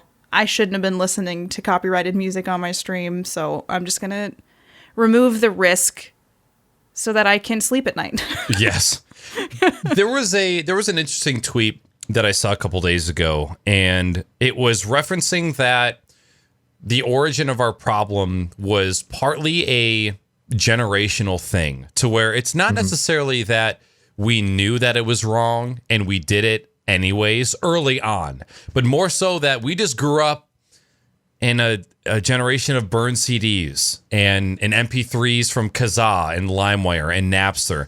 And obviously people that were downloading from those platforms, we knew that it was illegal to steal those songs. But we weren't streaming for the purpose of replaying copyrighted music to our audience. We were just unknowingly trying to fill the void when it came to times when we weren't playing the game or during just chatting streams. So there's a small part of me that is sympathetic to fellow creators, because I was also somebody who back in 2014, 15, 16, I just played whatever. And as somebody who downloaded music illegally a lot, I didn't feel like I was doing anything wrong at that time. For whatever reason, it didn't feel like, oh, this is something that's bad, and therefore I don't really hold anybody else accountable unless they were obviously just ignoring all of the, hey, don't play copyrighted music on stream. Yeah. I mean, I had a blog for a very long time, and I had people steal my content, so I had to file DMCAs with other websites for them to take down my copyrighted content. So I have sympathy for the music labels, but what I'm frustrated about is Twitch knew about this for a very long time and didn't enforce it to us creators and go so we kept doing this with no slaps on the wrist. And also just having the ability to mute your VOD, it sucks when you go back and watch and you're like, oh, I really wish it's my fault for using that, but they just didn't put the tools in place to make sure that we didn't screw up. And copyright law can be kind of confusing, but regardless, we should not have been playing that music. I'm very interested in this content that you were creating that was getting stolen. Was it written stories? Were they poems? Were they blog posts about movies they haven't seen? No, right after college, I started a food blog that, not to toot my own horn, was fairly popular. And so I'd post recipes, and there's articles and stuff I'd write on there. People like to steal my recipes, and they would repost them on other websites and stuff. So I'd have to. Wow. Okay. Are you say, hey, can you not? Are you still a big foodie? I like food, but I think I like video games more. Did blogging about food kind of remove that from your life a little bit? Really? It makes it there's a point where you're trying to come up with another recipe because people are expecting it for your third post that week, that you're you get a little burnt out on constantly making food. Right. So it's kind of like with video games, when you're playing them on stream all the time. When you're off stream, I don't feel as oh, I want to play a video game right now. So I didn't necessarily want to cook after I wrote a third and photographed a third blog post on a recipe that week. I've been cooking seriously with focus for probably about 2 or 3 years now. More like 2 years. I still have never come up with my own recipe, especially one to have the balls to post online. So yeah, bravo, because that terrifies me. It sucks when you try a recipe online too, and it doesn't work, or there's inherently a lot of problems with it. So I always tried to make sure stuff that I posted worked, and that people wouldn't be mad at me if they made it at home. Okay. Jimmy, regarding DMCA, you had popped into a stream of mine saying that you were going to ask a couple questions. And I don't know if I just missed them or if you got busy. I got busy and I didn't get to ask. I wanted to know what they were.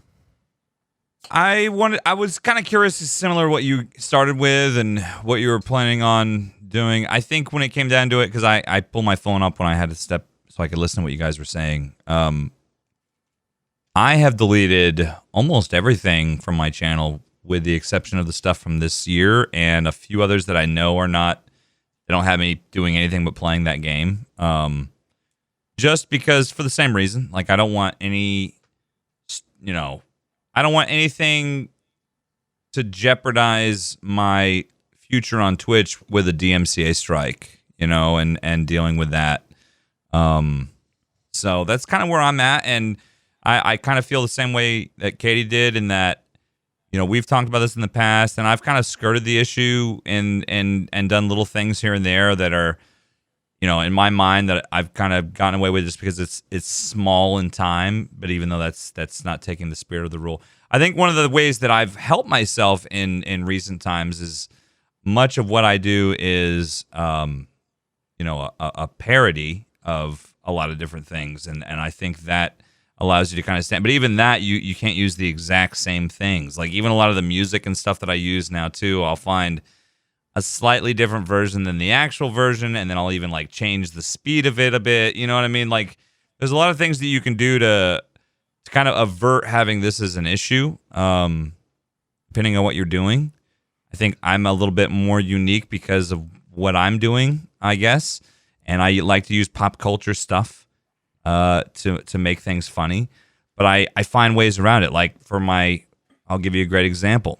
Star Trek. Just about anything Star Trek or Star Wars is like, you play any of that shit, you're gonna get flagged. Star Trek or Star Wars. I know of Star Trek. I've never heard of the Star Trek that you speak of. You know what? Go suck yourself up. I'm good. All right. I'm gonna. Anyway, yeah. Are you jealous? Go ahead. I can suck my own penis. How you like that? All right. All right. So I have a Star Trek scene that has me as the captain of a ship, and for the music that I play in that scene is the NES Star Trek music. You know, like it's like you're not gonna get flagged for that, but it's recognizable of Star Trek music. So there's ways around doing things to if you're really trying to, like I said, for me it's memes and shit, and you know you can get a lot of game music is what you're saying. You can use game music. I have found for what I'm trying to do with my stream, I'm okay. You know, like I'm not worried about it, but that doesn't change any of the stuff that I did in the past. You know, who didn't do? It's a built-in feature on the goddamn bot, the song requests, you know? Yeah. How many streams, how many of those did you did them, you know what I mean? Especially in the early days of Twitch. Hey, what's a song request? Song requests are open today, that was like an early, streamer thing. Get some viewership. Oh, we're going to listen to some fucking music, whatever. Yeah. So, yeah. I think it's been a long time coming. I wasn't that worried about it knowing because we'd had this conversation years back. And I think the concern is a small portion of the Twitch population. If your content is totally dependent on other people's content and music, that could be a problem for you. But I don't think that's the majority of people on Twitch. I just think it needs to be people just needs to, follow the rules. These rules were already in place. They're just now being enforced. They're starting to be enforced. But the rules were already there. It is kind of crazy to me, and I know I just made the point that this whole situation might be a little generational, but to see how many people on Twitter responding to these tweets are saying, like, everybody told me that your VODs would just get muted, and that was it. Mm-hmm. And that's what kind of scares me about misinformation on Twitch, because this isn't a little thing. This is a really, really big thing. And to think that there are so many people that just got taught, hey, you can play whatever you want on stream. You'll just get muted, and that's it. Great example, your brother. Your brother, and he hasn't streamed in a few years, but partner streamer on Twitch, had a really great channel, and he had to step out for other reasons, whatever. Well, he just got, let's assume he was still streaming. He just got DMCA flagged for something from like 3+ years ago. And Despacito of all and something that's not what he would normally even play. It was just like a joke to even be playing. So, or was it? Or was it? But you get the idea. It's that sort of thing, right? Like, if you really are somebody who Twitch is part of your livelihood, and I'll be honest, I know it's part of my own. I'm pretty sure it's part of yours, Katie. I imagine it's part of Knacker's. I know, Bishop, you haven't been streaming as much lately. If you wanted to, it could be part of yours. But shit, Twitch is part of my livelihood now. And if I were to fuck around and just do whatever and lose that, it would suck. You know? Yeah. I think that's the bottom line. Yeah, you're definitely right. I think you guys all have a pretty general idea based on your experience with Twitch. Like, Knackers, you mentioned something about a generational issue. I think that the biggest generational issue that's happening is between the executives and the music companies and the people that are listening to their music. They don't understand what Twitch is. They don't understand what YouTube is. The music industry has evolved less over the past 20 years than any industry in the entire world. The people that are producing the music are evolving. The people that own the rights to the music are not. UMG has been having Universal Music, Sony, all of these different music rights holders have been having like 5 decades of issues or 4 decades of issues since the inception of the internet, of people redistributing their content, and they have no ability to control it, right? And Twitch is just another, live streaming is just another version of them not understanding how to control the rights to their content. And the best way that they think that they can control it is to, issue these DMCA strikes. I know that there's a few streamers that just had they were streaming in public, walking through a store, and the store was playing it, and they're getting a copyright strike for that.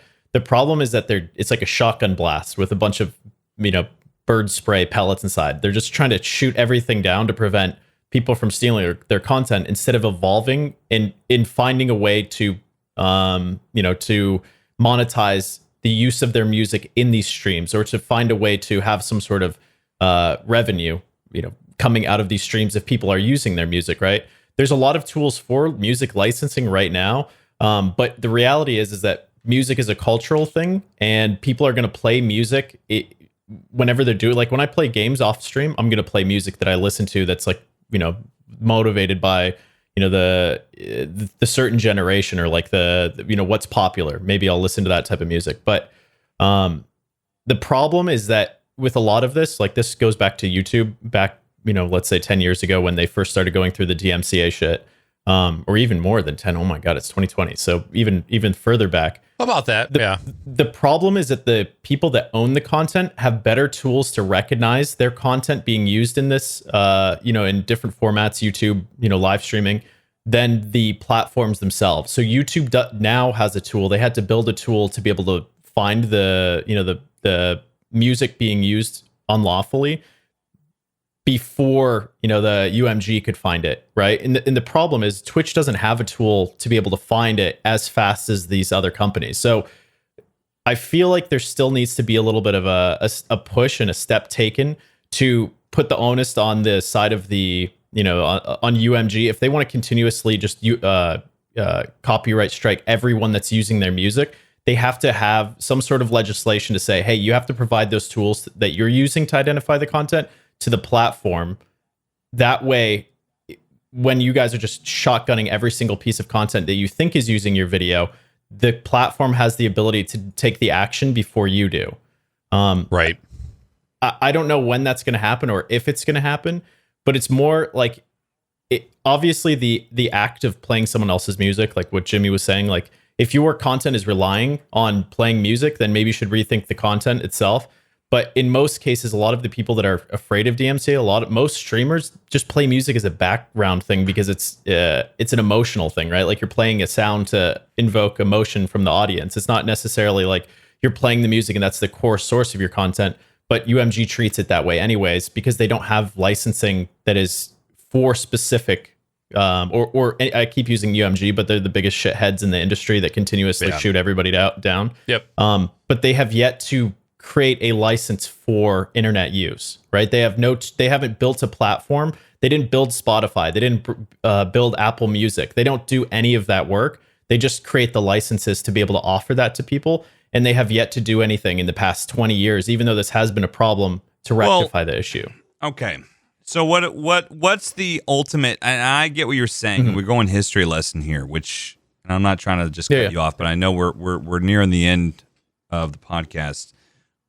What is the end result? I think for most streamers, it's what you're seeing. If you are listening to this right now and you've been streaming a while and you know that you have stuff that you have on your clips and or highlights or whatever, if you're not removing that, you probably should. I mean, that just because it's just not worth it, That's my recommendation for sure is even, I would go as far as to say it's even if you don't think you do, nuke it anyways. Because you don't know, you don't know what's outside of your scope of copyrighted content. You could have unknowingly used a clip from a movie or a clip from a song as an alert that you're not even thinking could be copyrighted, and it could be anyways. And there's no way for you to know until after it's already happened. And at that point, is it worth it?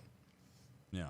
Does Twitch have a tool to mute? Like, I feel like it would be better if there was an option to mute a clip. Like if you find that clip, why wouldn't it be an option to just be able to immediately mute that? They already have the ability to mute identified songs within a VOD.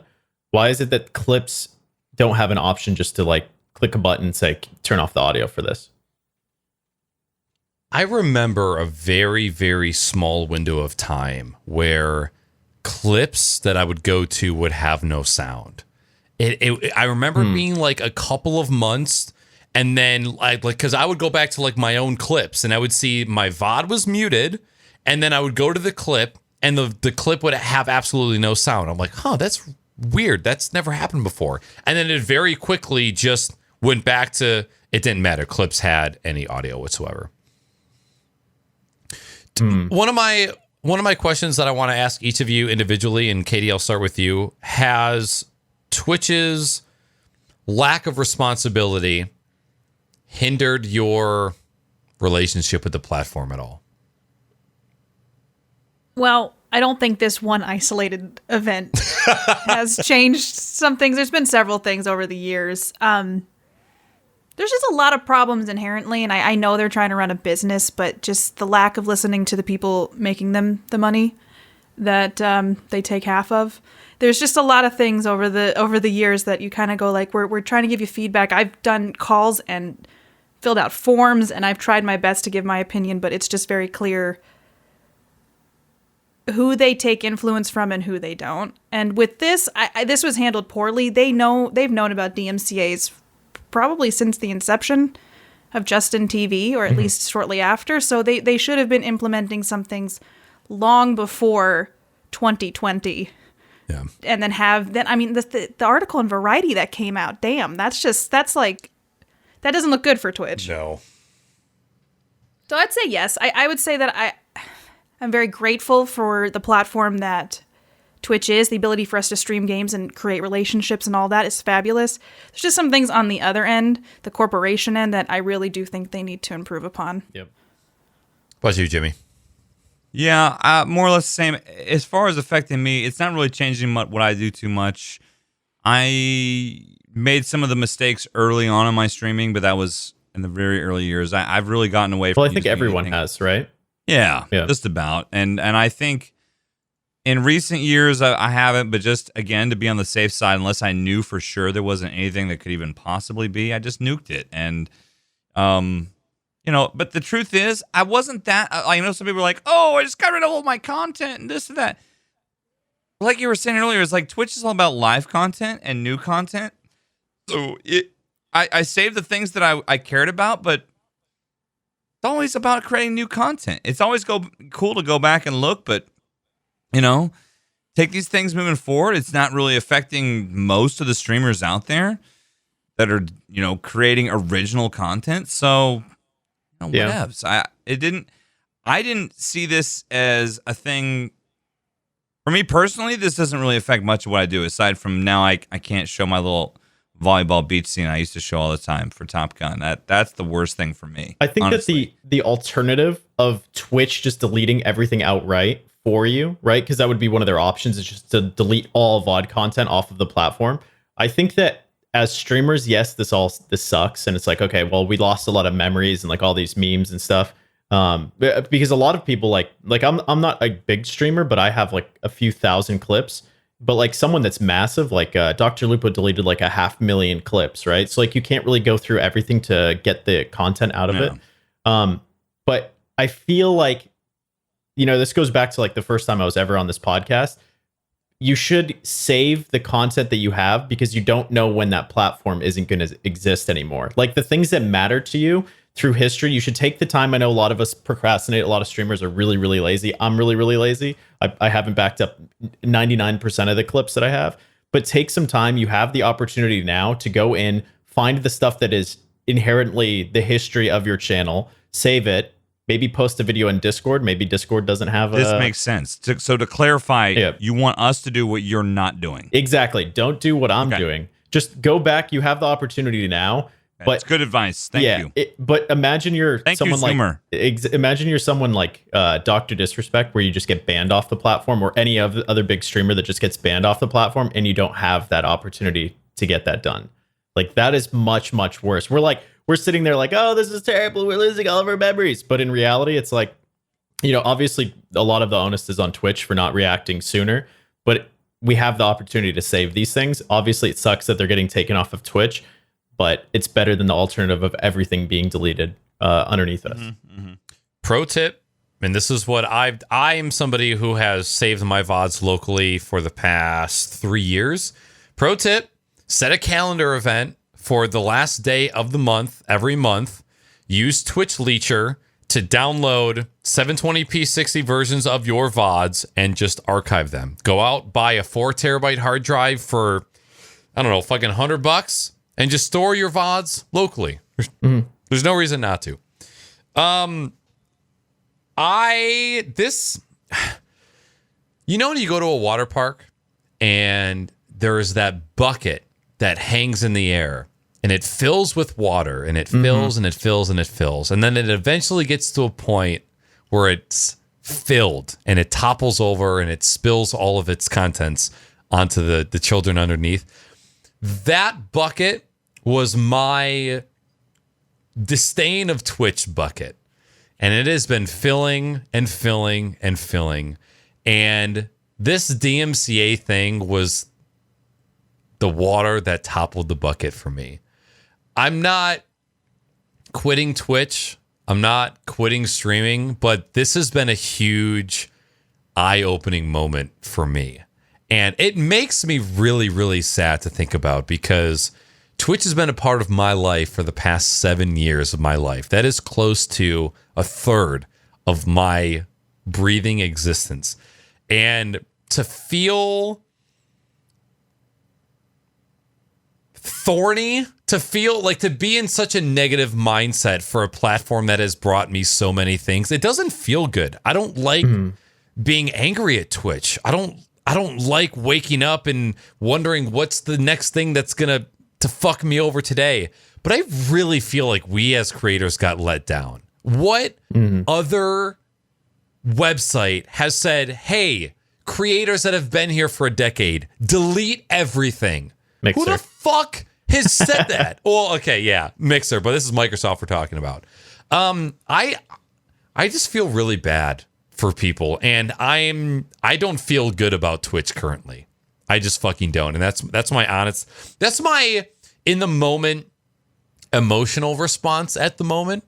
I don't want to feel this way, but this has been a huge kick in the fucking stomach, and it doesn't make me feel great. Yeah, I think that they have. I was thinking about this the other day. I was watching a Rogue Company channel, and I tweeted about this, but I think Twitch has been really slow to just do the default, the basic things just to administrate their site. Like we had that huge influx of porn on just chatting. That was last year. But like even to this date, like I went into the Rogue Company category, and the amount of streamers in there that had 1,000 views and not a single chatter in their chat, and a majority of the recent follows. I use the Commander Root tool to look at the recent follows. A majority of them, the accounts were made in the past like 20 days. Was appalling. Like to the extent that like it's so obvious and easy. Like how many I guess the question is, there's how many top categories of games are there on Twitch? Probably maybe 100, maybe 200. You don't think you could find a community manager that would do it for free to look at those channels and just to make sure that everything seems legit? You don't think that would be an easy task for them to solve? And then you go into any category right now that's over 10K, and you could probably find a view botter in there. Like Twitch has yet to show me that they are actually doing anything on their platform that is there to protect the community that exists there.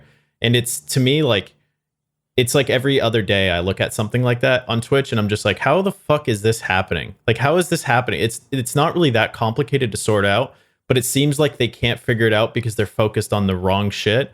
Or like if this was any other company in the world, they would restructure it immediately based on them not having the capacity to control their website. Sure. But to me, I just don't know what's happening either. Like as a content creator, I feel like I've never known what's happening on Twitch. Like there was a lot of times where things like they came out with new emotes, global emotes, stuff like that, back like 5, 6, 7 years ago. And I was like, oh, these are cool little additions. Oh, they're adding all these cool things to Twitch. This is interesting. Oh, they changed the UI. That was kind of a weird move. It looks weird, but I guess this will work. Oh, they changed our dashboard and they removed a bunch of stuff. That's weird. Oh, there's a bunch of view botters. Oh, there's a bunch of porn in the artifact category. Oh, The bucket. Yeah, the bucket is filling and filling. It's like, how can you guys obviously, we're looking at the negatives, and there's a lot of positives happening behind the scenes and things that we don't focus on that are probably positives happening on Twitch. But it seems like the core function of the website, the things that matter to streamers, those are the things that constantly they continue to mess up, like making the platform less and less friendly for children to come onto, with different types of content being produced, or people just blatantly streaming the UFC or blatantly streaming movies and TV shows. And it's just kind of like, how is it that you can have this platform and all of this, I don't want to say power, but like you have this thing that is so fragile, influence, and you guys continue to fuck up the things that are important. And then you offer us now, in the past year, they've continuously offered us a bunch of these social programs and shit that are just like, is this what the platform needs right now? Or can you guys do this in parallel with making sure that the platform remains a safe place for other people? If that makes sense. Like, the viewer is the first person that matters. The second person that matters is the people producing the content. And then the third thing that matters is making sure that they're making money. But I feel like that's completely backwards. Very. Well, actually, maybe no, because the streamer comes last regardless. Yeah, definitely. Yeah.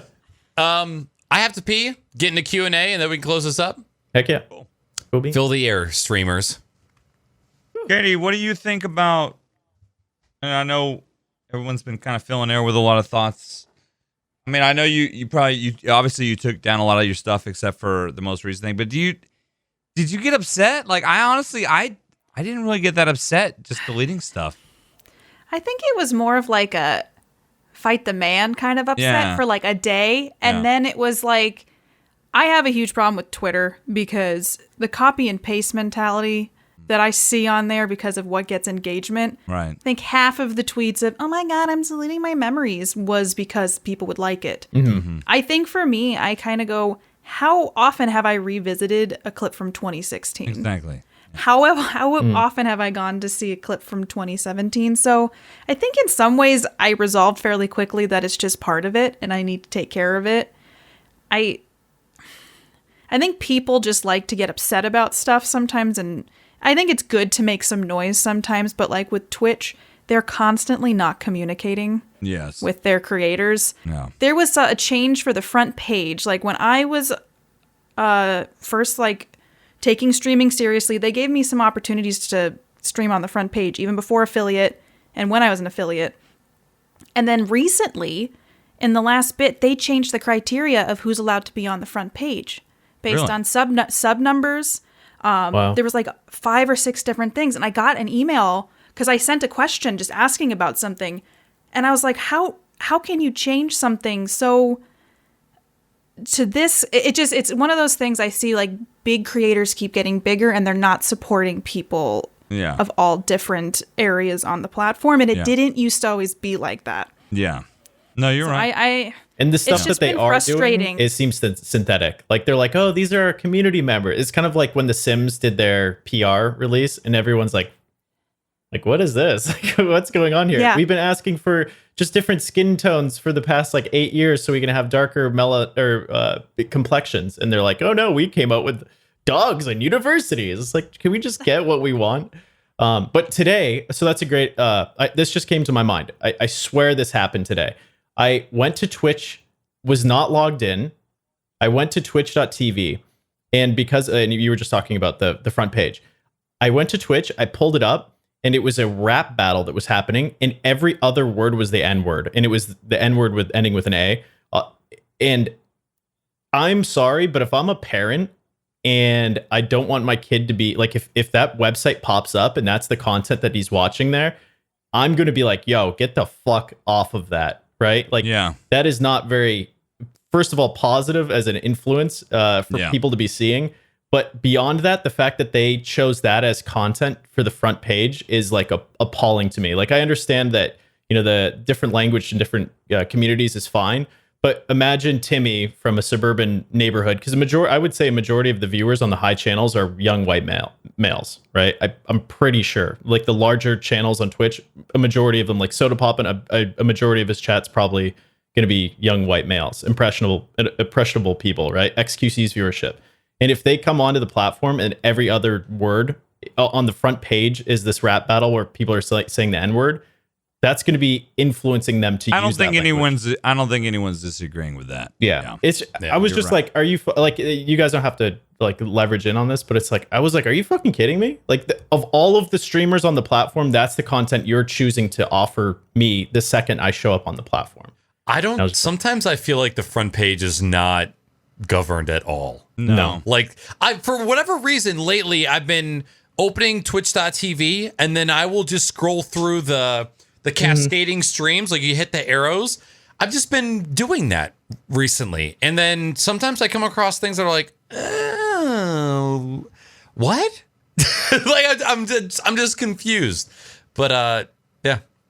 Dude, what's funny is right now there's a DJ on the front page, and I wonder how much of the music he's playing is licensed. I have seen a lot of musical streams on the front page recently. After all the DMCA shit, that's a really good staple to put on the front of your website after you kind of fuck your creators over, you know? Yeah. It's a good one. I'm hoping to get a point to where I can fall in love with Twitch again. Yeah. Because I do love this platform. I love what the site has given to me. All of those passions and feelings are cemented when I go to things like TwitchCon. Like when I go to TwitchCon and I experience making eye contact with Katie and then being too scared to go up because I don't know if she's recognizes who I am, and then I walk away. That you told me that actually that happened. It did. Right? It did happen. I'm like, you should have said like, hi. Holy shit, that's Katie. Auntie Anne's pretzels. I'm gonna go this way. I really badly want to love the platform again, and I can't predict whether or not that's going to happen or not. But I just don't feel great. Some days you just gotta take baby steps in it and just kind of take the good. And honestly, like Twitter's a big stressor for me. Sometimes I turned off notifications for Twitter on my phone, and it's been the single best thing for my mental health that I ever thought. So I noticed even have them on to begin with. it's the landscape over Twitch and Twitter has changed so much in the last 4 years. Like from when I first started all this, like it's you really I have to now really take what I want from it, or it becomes too much. It's just too much. Are you motivated to try and create content for Twitter, or do you strictly just use it as a ingest tool? I think it's a mix of both because it is good for branding. And now a lot of brands are looking at your Twitter engagement and seeing, they're not just looking at Twitch, they're looking at the whole package, Instagram, Twitter, all of that. So I feel like in a lot of ways you have to try to curate content for Twitter in addition to Twitch. And I feel like Instagram a little less so. I feel like Instagram's a little broken, but Instagram's in a weird spot right now. Yeah. It's doing better than Snapchat, right? Don't really use it. Yeah. Oh, yeah. Yeah. I really just use Instagram on a personal level, not really a branding level. And yeah. When I sit down and try and plan out content for Instagram, I end up hating it more. I'm like, no, I just want Instagram to just be like my food and pets and kind of just like fucking around at the house. That might make me a bad content creator because I think like a good content creator figures out how to release, strategize contextual content for each individual platform. I'm like, no, I just want to record my food on Instagram. Like that's really all I care about. Yeah. It's exhausting to do it all the time. Yeah, exactly. 100%. Especially when you're trying to curate like a story per platform. But to go back to your previous thought, Knackers, I think Instagram fell off when everything became bots. Like everything was like, you were getting like box. People were messaging you based on wanting to do like promotions with swimwear, even though I'm a male and I don't wear bikinis, sadly.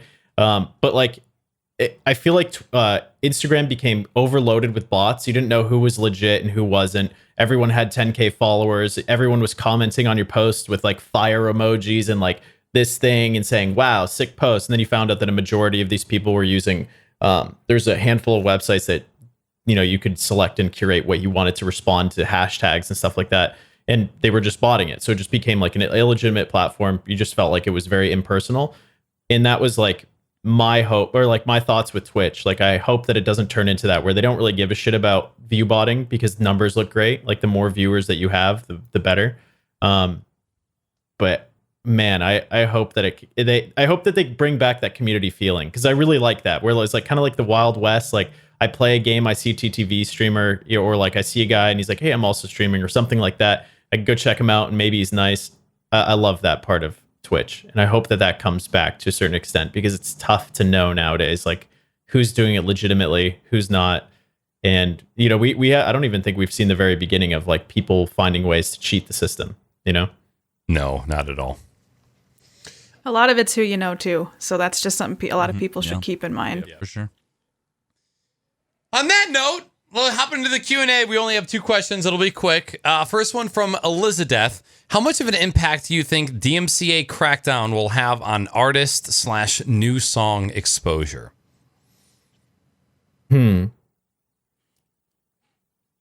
I don't think very much, because it's always like when I used it, it was always just in the background. It's just noise filler. Like, I very rarely had someone say, what song is this? And then I changed that artist's life. And how often does somebody say, hey, I'm going to stream my new album on Twitch. Check out everything new there. I always feel like Twitch is supplementary to like somebody's release, except for Logic, who obviously just got signed to the platform. Yeah. To be honest, my thoughts kind of are in line with yours. 420 Blaze It, and people don't come to Twitch to listen to music. For the most part, it is just a background thing. Every once in a while, you get somebody who's like, "Yo, what song is this? I love it. I need to have it." But that's not incredibly often, in my opinion. There was I was watching Mizkif a few weeks ago, or actually not a few weeks ago. It was like a few days ago. And he was talking about the DMCA thing, and at the beginning of his stream, he's like, I don't really give a shit about, like, who cares? Twitch will figure it out. I think Ludwig had a similar kind of perspective on it. He's like, who gives a shit? And then someone donated and sent him a link that was a screenshot of the software that was running that could identify any content in his VOD. And it listed every single song that it had timestamps and everything. And it was about 50 songs, and he wasn't playing music in the background. It was just through videos, and he was looking at YouTube videos and stuff like that, and it pulled every piece of content. And he was like white face at that point. He's like, fuck. Yeah. Yep. Because up to that point, he was like, fuck Twitch, fuck DMCA. it. And then he realized that they could find every single piece of content with these tools that they have. But to go to the question, like, I don't know if that's going to help. Like, people that put an album out that are specifically saying, hey, Twitch streamers, you can play my music. I'm not signed on UMG or anything like that. Here's where you can get it. I think that will transition into like people hearing their music more on streams, but I don't think that Twitch is a big enough influence on pop culture when it comes to music, if that makes sense. But to go to something like TikTok, like a song playing on TikTok, someone's independent song that they made and put it into a TikTok video, that can start to snowball. So maybe Twitch has a piece of that potential, where streamers will hear other people playing it, so they'll add it to their, royalty-free playlist on Spotify that they use on their stream. Maybe that'll start to get that, create that an environment where people start to hear that song more often. But I think other platforms like TikTok are going to do that more readily than Twitch. Okay. Next question.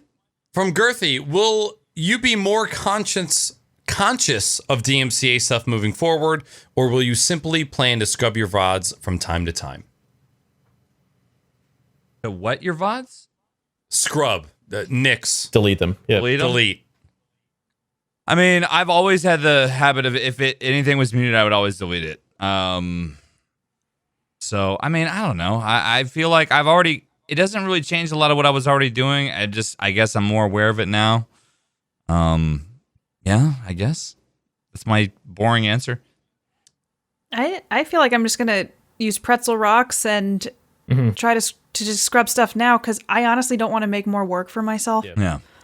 And so if I just have it, I can just be done when I hit end stream and know that I don't have to like, oh God, did that one thing I do break that rule? And so I've been pretty good about copyright free music for a long time, but some of my alerts and fun things that I play on stream, that not so much. So there's definitely things I can improve upon, but I'm just going to set it up so I don't have to think about it anymore, I think, going forward.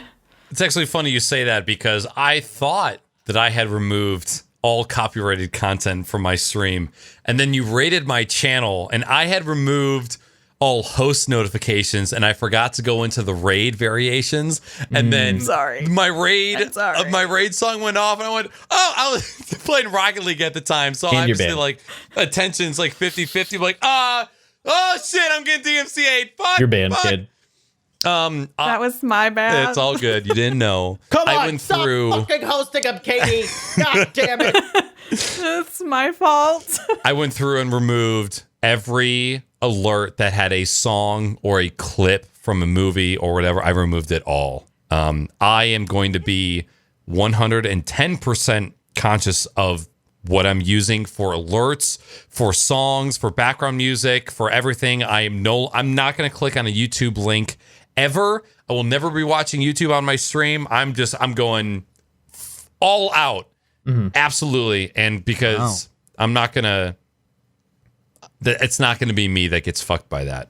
Sorry. One of the things that's sad, though, is like with alerts, I've made new friends when they hear like the Star Trek alert go off. They're like, is that the Star Trek chime? I'm like, it sure is. And then we're best friends. And so like that And kind you're of stuff. sued. Yeah. I know. And they'd be like, We're in this now lawsuit my favorite together, TV friend. show's taking me down. Yeah. But unfortunately, you're using somebody else's likeness or something else's likeness to make that connection, and that's what they want to fucking cash in on. And that's what sucks. The tough thing is that it's like the popular culture things, like the not Arrested Development. What's the Larry Seinfeld? You know that song? That's like a Larry HBO David show. Yeah, Larry David. Curb Your Enthusiasm. Oh, Curb Your Curb. Enthusiasm. Yeah. Yeah. So like all these little cultural things that aren't necessarily about the song specifically, but the emotion surrounding the song. The tough thing is that you can't really replicate that on streams without the risk of that, a DMCA takedown, which is kind of sad because streams are just a reflection of culture, right? And Twitch is now in a position where like we are actually, or Twitch is influencing culture a little bit with like different emotes and like lol W, kek W, that sort of thing. But a lot of the references on Twitch are references to popular culture, which is kind of the tough thing. Like I don't think anyone on Twitch that is, has half of a brain is thinking, oh, I should be allowed to play, Mariah Carey or some song like that on my stream. Like, I think we've gotten to the point where we're like, okay, that's not good, especially if we want to continue to build like an identity for ourselves on the platform that is, within our legal rights or within the rules. So I like the idea that the DMCA stuff exists just based on, keeping people in check. Like you can't just sit and watch fucking Gordon Ramsay on stream for 8 hours and get $6,000 in subs anymore. I think that that's a positive thing, but I think that we're losing a bit of the real world culture crossover onto Twitch by not being able to play those things and use those like little tidbits of a song, to reference an emotion. Because we don't really care about the music. It's about the connection of emotion to the song, if that makes sense. Yeah. But no, it makes sense. To answer like the piece of the question, I'm not really afraid of of like what I'm going to do in the future. I don't think anyone here is afraid of like what's going to happen in the future. I think where a lot of the worry and the annoyance and like the negative emotion that a lot of streamers are feeling is that it's stuff that we did in the past that it wasn't even much of an issue that is coming back to bite us in the ass because Twitch didn't protect us from that in a certain way, right? Like they didn't have a tool that was able to mute those VODs. Instead of like saying, hey, it's on you guys to delete your clips, they could have built this piece of software that, went through clips en masse and made sure that there was no piece of audio there. I think that that's what's more scary. It's like, we don't know what we did in the past. Like we can write this in the future. We can prevent ourselves from playing, Mariah Carey in our future streams. But who knows? Maybe it was Christmas a few years ago. Mariah Carey on the brain tonight. Yeah. Seems. Yeah, Christmas is coming, You man. ready? All I I want for Christmas. You're definitely getting a DMCA. Yeah, we're going. Yeah. God Good damn it. song. And who's gotta fucking pay the piper for that? All right, it's not my channel. The ass It's not mine sucker. either. Good night, baby.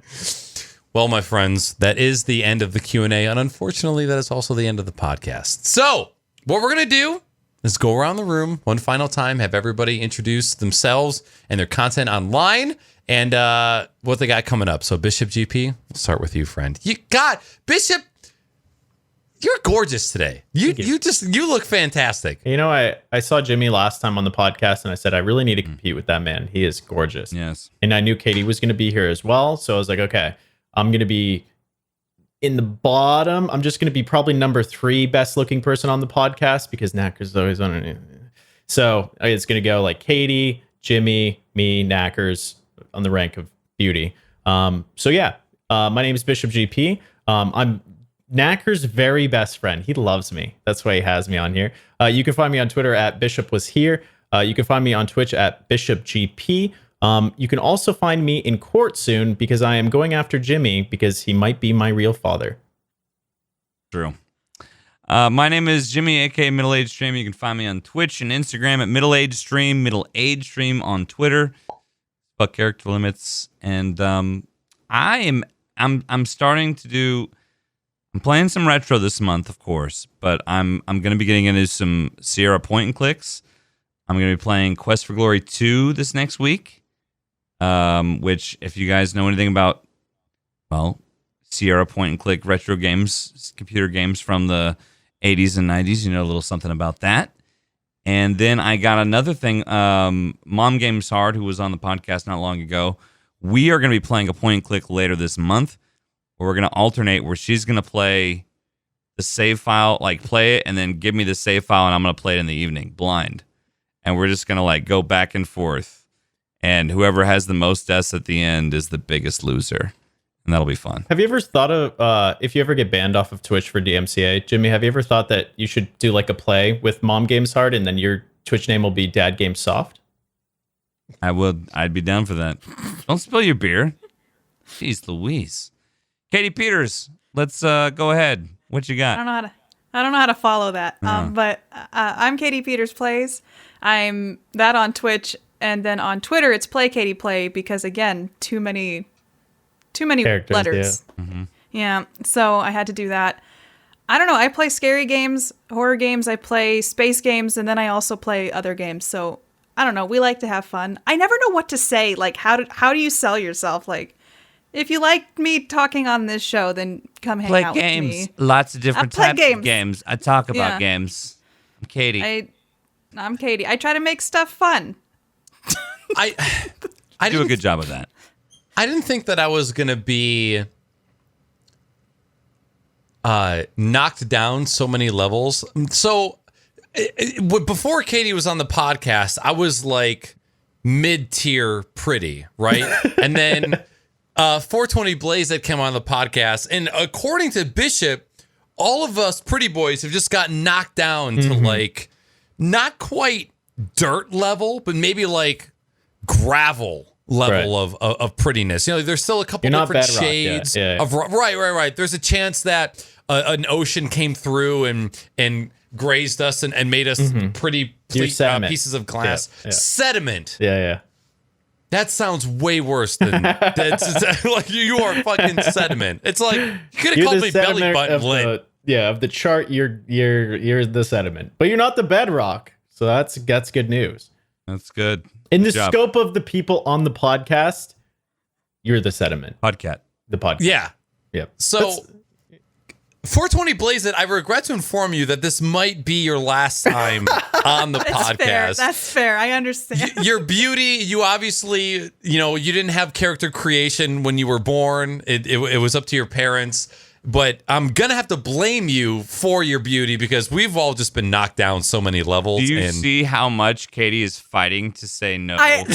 Please. I'm like, please don't let it be my last time on this show. Please. Please, this is the greatest thing ever. Real hard. Can you tell? Oh no. Oh no. I can't come back. Shit. No. you all are very fun, and I'd love to come back anytime. I can put a bag over my head, apparently.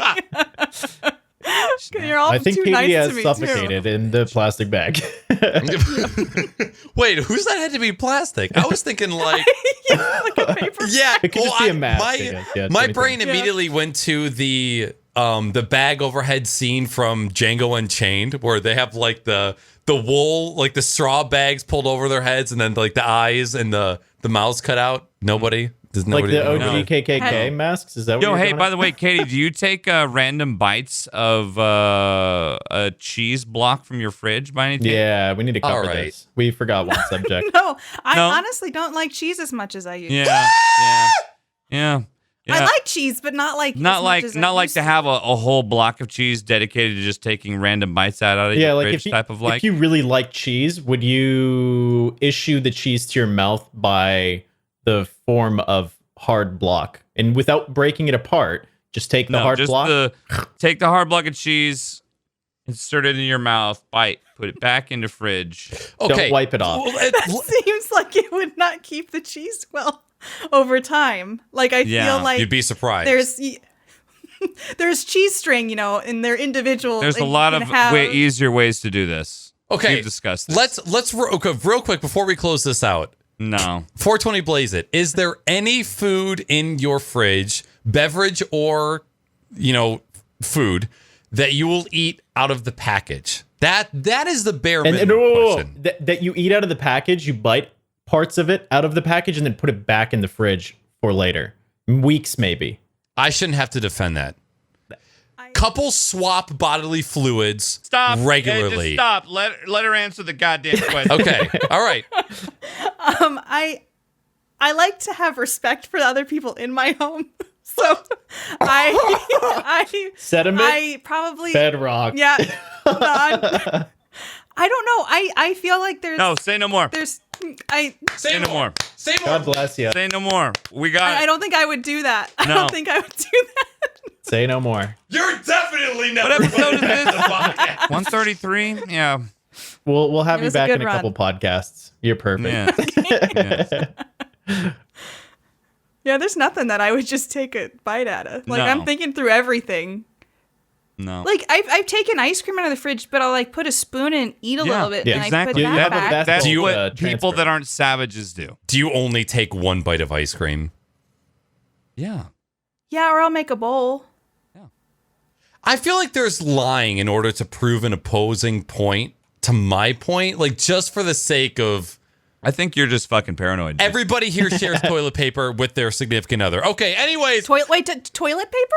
yeah. But we Do- don't do you- wipe our ass. and Thank then you guys so put much it for back. joining this episode of Crocs and Out Pockets podcast. The last thing I said is so true, and there's nothing they can say to defend them.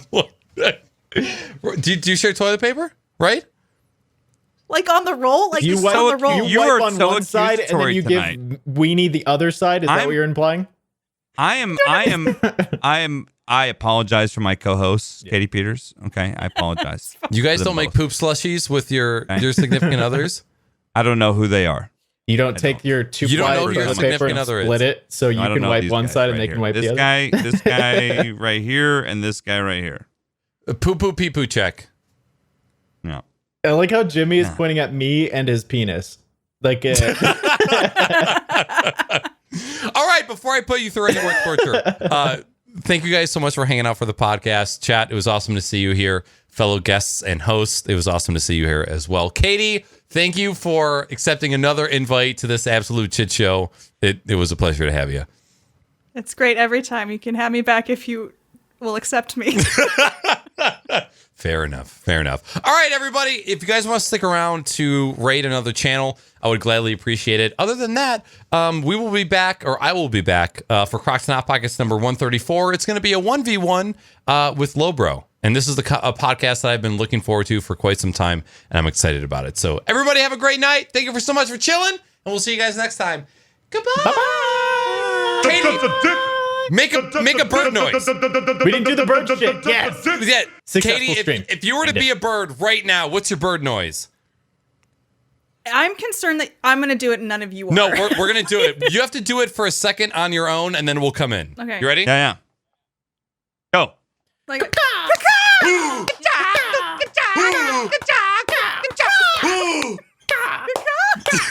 Question mark? The question. Yeah. Question. I was actually on board with that one. That was a good one. All right. All right, bye. Bye. Thank you very much for checking out this episode of the Crocs and Hot Pockets podcast. If you would like to catch the show live, it airs on Twitch on my channel at twitch.tv/snackers at 9 p.m. every single Sunday. If you would like to check out the most recent episode of the podcast, you can probably click this little box here. And if you feel like checking out some of our highlights, you can maybe click this little box down here. And maybe I'll even put a little thing for you to click right here.